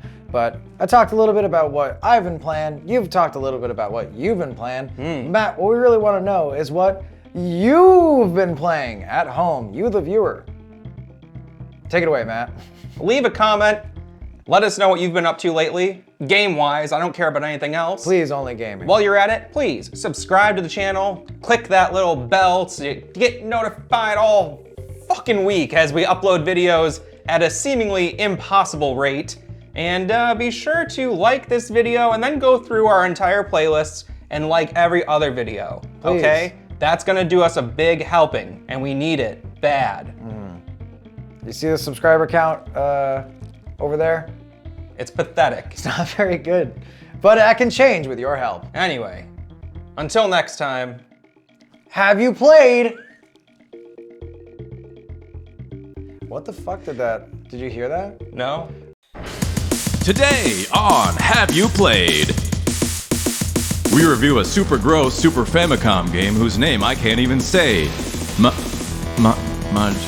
Let's just call it King of Demons. And not afraid enough of a naked female body? Go all the way with Dante's Inferno. Ready or not, it's game time! And now, two cool dudes with daddy issues, your hosts, Andrew Taylor and Matt Hall. Greetings and felicitations, children of technology, and welcome to an all-new episode of Have You Played? My name is Andrew Taylor. And I'm Matthew Hall. And we have two amazing videos about video games for you. That's true. We are going to be reviewing a Super Famicom title called King of Demons, or Majyuuou. Majyuuou? And also we're going to be looking at Dante's Inferno for the Xbox 360. Yes, it's gonna be a really rip-roaring good time, but let's not waste any more time. Let's get into... should you say it? Sure, I'll say it. Okay. Let's get into King of Demons. I think I can edit that to be funny. Yeah, I do too. Majyuuou, or King of Demons, is a side-scrolling action platformer released only in Japan in 1995. and I discovered this game back in one of our first ever gaming streams together a few years ago, buried deep in a mysterious computer folder. It never had an official US or English release, but luckily this version was in English somehow. Yeah. This game immediately gripped me with the box art. Who are these brutal monsters and who is that boob lady? I had to know. You play as a man named Abel, who is a man that is not John Rambo. Our story takes place in the city of Dragon Ball Z, floating island, dystopian, graveyard, railroad, unholy death fortress of Sauron, floating in the blackness of Spaceberg. In the not too distant future, a mysterious unicorn dragon man swoops down and approaches you. He is Bayer, Abel's old friend who has sold his soul to the demons and has kidnapped your wife and daughter. Abel calls Bayer a bastard, and that's pretty hardcore for Super Nintendo. Oh, you bastard! After a quick demise, you are magically reinvigorated by your family. And you defeat Bayer by blasting his ass with a pistol. And these huge energy punch things. The game controls pretty tightly. You have a double jump and roll that really come in handy, but you do have to commit to jumps. You'll notice quickly that this game is pretty tough. Enemy patterns can be confusing at first, and there are some parts that feel a little cheap, but once you learn the tricks, you really start to get the hang of it. The enemies are pretty varied, from shambling zombies and jumping frogmen to skeleton turrets and these little shirtless buff guys. Most stages have one or multiple mini-bosses, and they can really give you a hard time before you figure them out. King of Demons really gets cool when you defeat a boss and a giant color-changing gem drops down for you to grab. After you snag it, Abel is transformed into a new demon mode that corresponds with the color of the gem that you collect. No spoilers, but if you do decide to give this game a shot, I'd recommend looking up how to get the good ending. It'll save you having to play through the game twice. It has something to do with the gems. Oh, and your health cap increases with your score, so try to kill as many things as possible. Just a couple things I wish I knew before I'd started the game. Also, I've had this glitch on just this boss where I just suddenly died for some reason. These demon forms have their own set of powers and nuances that can work better or worse for the next level ahead of you. Wink, wink. I think the art in this game is so cool. Very 90s anime, and it really hooked me in. The levels are tough, but figuring out how to navigate them is extremely rewarding. The story won't change your life, but I found I really needed to see the next level and the next transformation. I couldn't put the game down.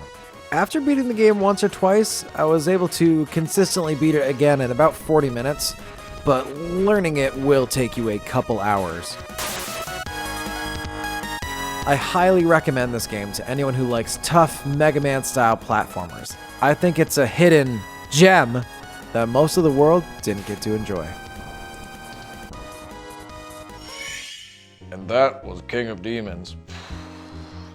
But my question to you, Matt Hall, is, have you played Majyuuou King of Demons? I have. What? In fact, I was with you on the night you discovered the game. That's true. In fact, you could be the one person responsible for me seeing this game. Yeah, we were scrolling through some ROMs in a launch box, and you were like, "What is that?" I said, "Huh?" You said, "Auga." I said, "What?" Well, what do you think? What do you think of King of Demons? It's a very fun side-scrolling platformer. Not extremely difficult, but not super easy either. It's like a balanced challenge for that type of game. Yeah, there's a phrase I always come back to in moments in games where I call them gotcha moments. That's where it feels as if to progress past a certain part, you just have to get hit once and then remember it for the next time. And I feel like maybe there was a couple of those in this game, but it's like fun to experience those and then come back to it and beat it. You know what I mean? It doesn't discourage you.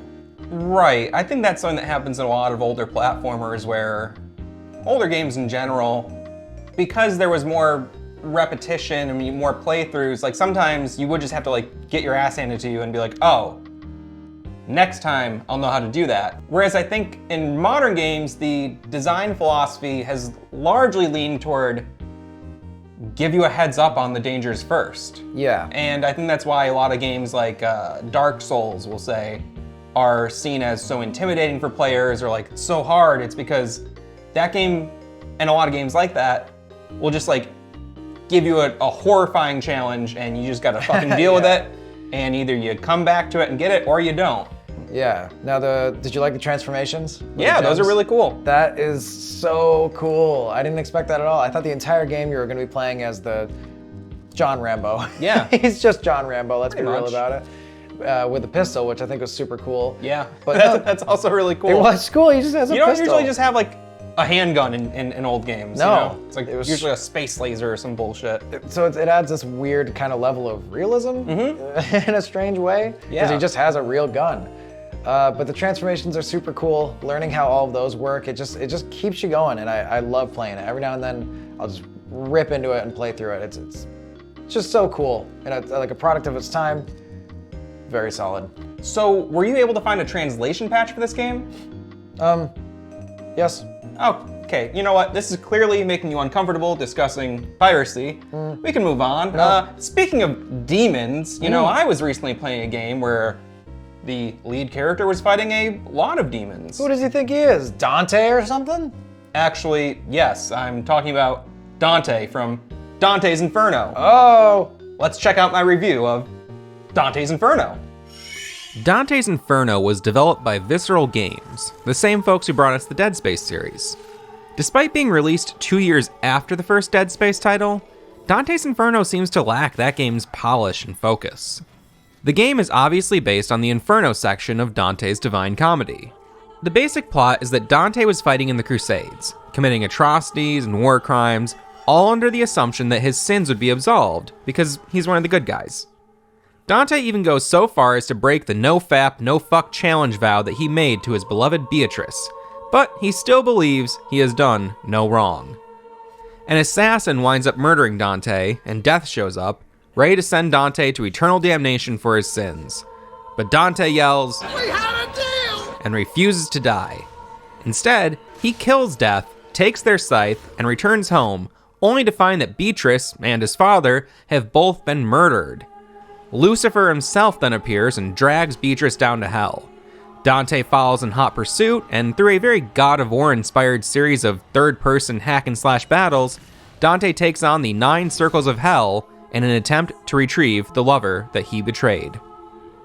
Now, I took a very extended break from gaming around the time that the GameCube was discontinued, and up until then, I was a very faithful Nintendo fanboy. I never really played any Xbox or PlayStation games up until a couple years ago, so I picked up Dante's Inferno on the Xbox One as part of my attempt to catch up on all the 2010s gaming that I missed out on.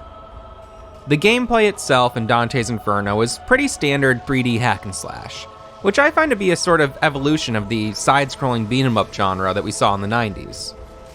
It's the same sort of thing that was used in the Ninja Gaiden reboot and the God of War series, but I think it was done best by games like Devil May Cry, and in many ways it was expanded upon by games like Arkham Asylum or Spider-Man on the PS4. This style of combat can be very repetitive, so a game needs to find ways to keep the player engaged while they do the same thing for hours on end. Dante's Inferno does try to switch things up here and there, with wall climbing, platforming sections, riding giant beasts, and the occasional puzzle. However, none of these elements really grabbed me. The thing that kept me going through the game was wanting to see all the different enemies and hell imagery. There is some genuinely disturbing stuff in here, whether it's the monster lady whose nipples open like a little hatch door to release the mutilated living corpses of unbaptized babies who have blades for hands, and her nipples also have tongues coming out of them, or maybe the countless wailing, suffering hordes of sinners that are crammed into almost every wall. The game really goes out of its way to depict a truly horrific vision of hell. While there were more than a few times where my objectives were unclear, or an inconveniently placed checkpoint forced me into a battle with really low health, my desire to see more fucked up shit really kept me going.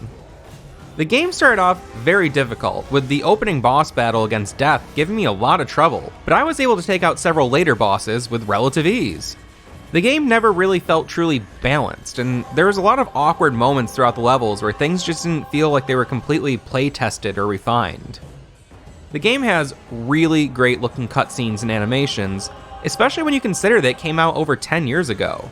However, the actual gameplay experience just doesn't live up to the standards and expectations that are set by the story and its visuals.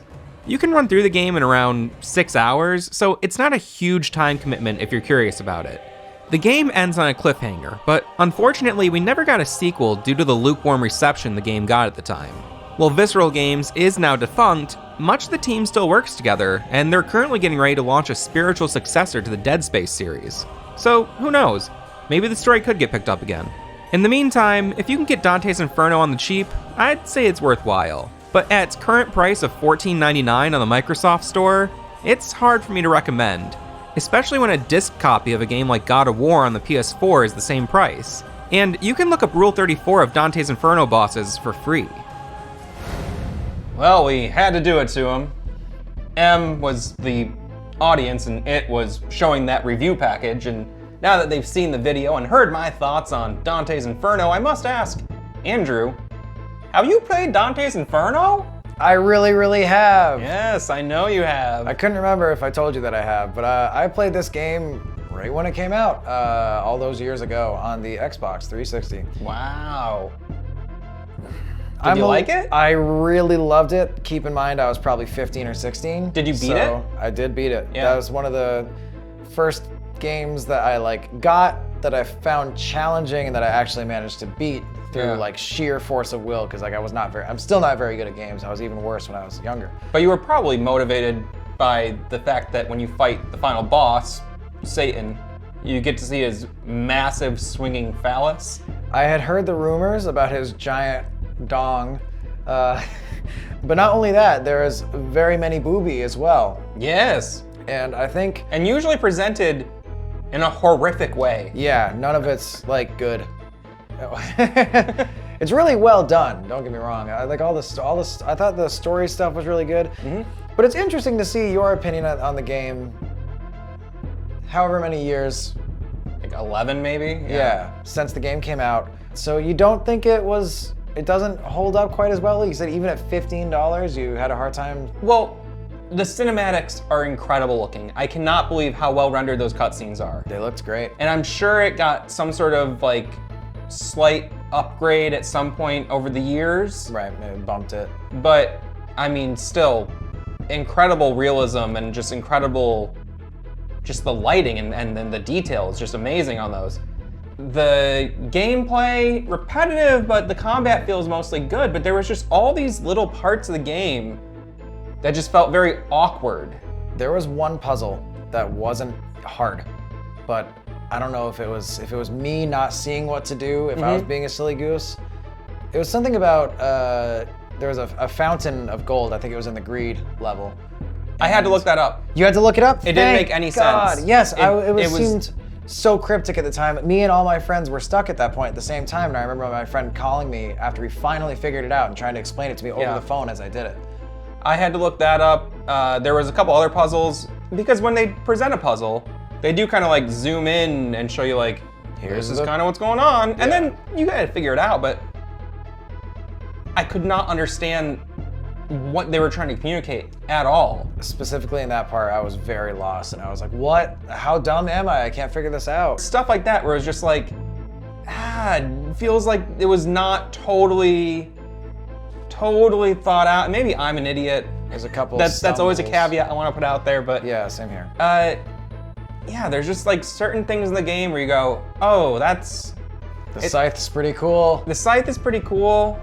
You start the game by killing death. That's really cool. Really cool. It sets such a high bar. It really does. For itself, you know?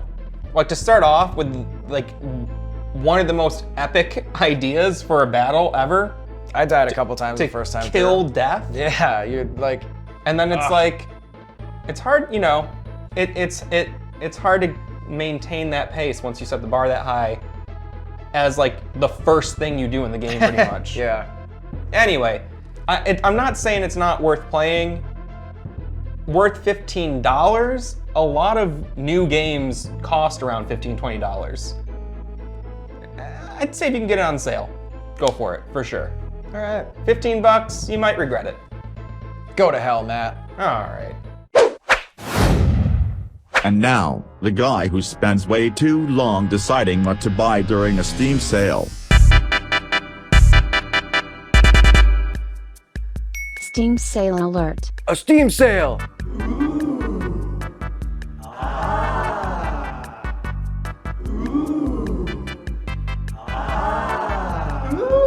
there's so many games I want to buy.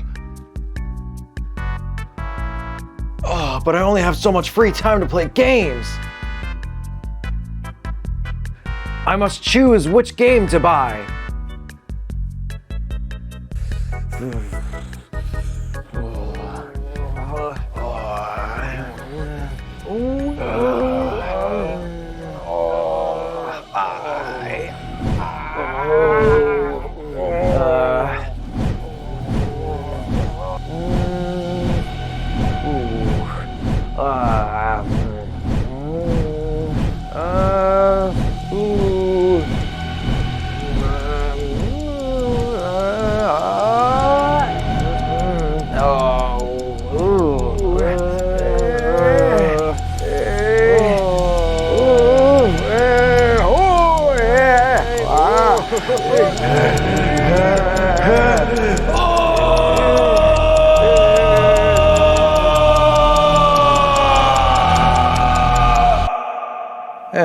I'll just wait till the next sale. Well, Andrew, it's that time of the show where I look at you and I say, what have you been playing lately? Matt, I've been playing a game called Loop Hero. Ooh, Loop Hero sounds nice. It is pretty nice. It's made by a company called Four Quarters and published by our good friends at Devolver Digital. Very good games. Yes, I think by the time this video comes out, my review, or first impressions, of Loop Hero is already out. It is a roguelike game. You're given a path, a randomly generated loop, with your camp at the center of it. Your character will auto progress through the loop, and then you are given control over pretty much everything else aside from your hero. As you defeat enemies, you get armor, new weapons, gear, stuff like that, but you also get tiles that you can place on the world. It's like a grid that allow enemies to spawn, that you can place terrain that gives you benefits and buffs, and you're in full control. And the goal is to try to survive long enough to make the last boss spawn, and then you gotta kick his butt. And it is very good and fun. And there's a demo available for free, right? Yes, the game just released, and it removed the demo from Steam for me, but I think the demo is still always going to be playable. Cool. Well, I want to check that out. I've had my eye on it for a while. I saw one of the announcement trailers a while back. Yeah. Looks like something I might have fun with. Devolver Digital. Yeah, I like almost everything they do. Brand new, it's only $15, so. Cool. I guess if you have a hot 15 burning a hole in a pocket, you have the choice between Dante's Inferno and Loop Hero. Between the two of them, I don't know what I would choose. But Looks like you already chose. I chose both. What have you been playing? Oh, me? Well, lately I've been playing a little game called The Second Fallout.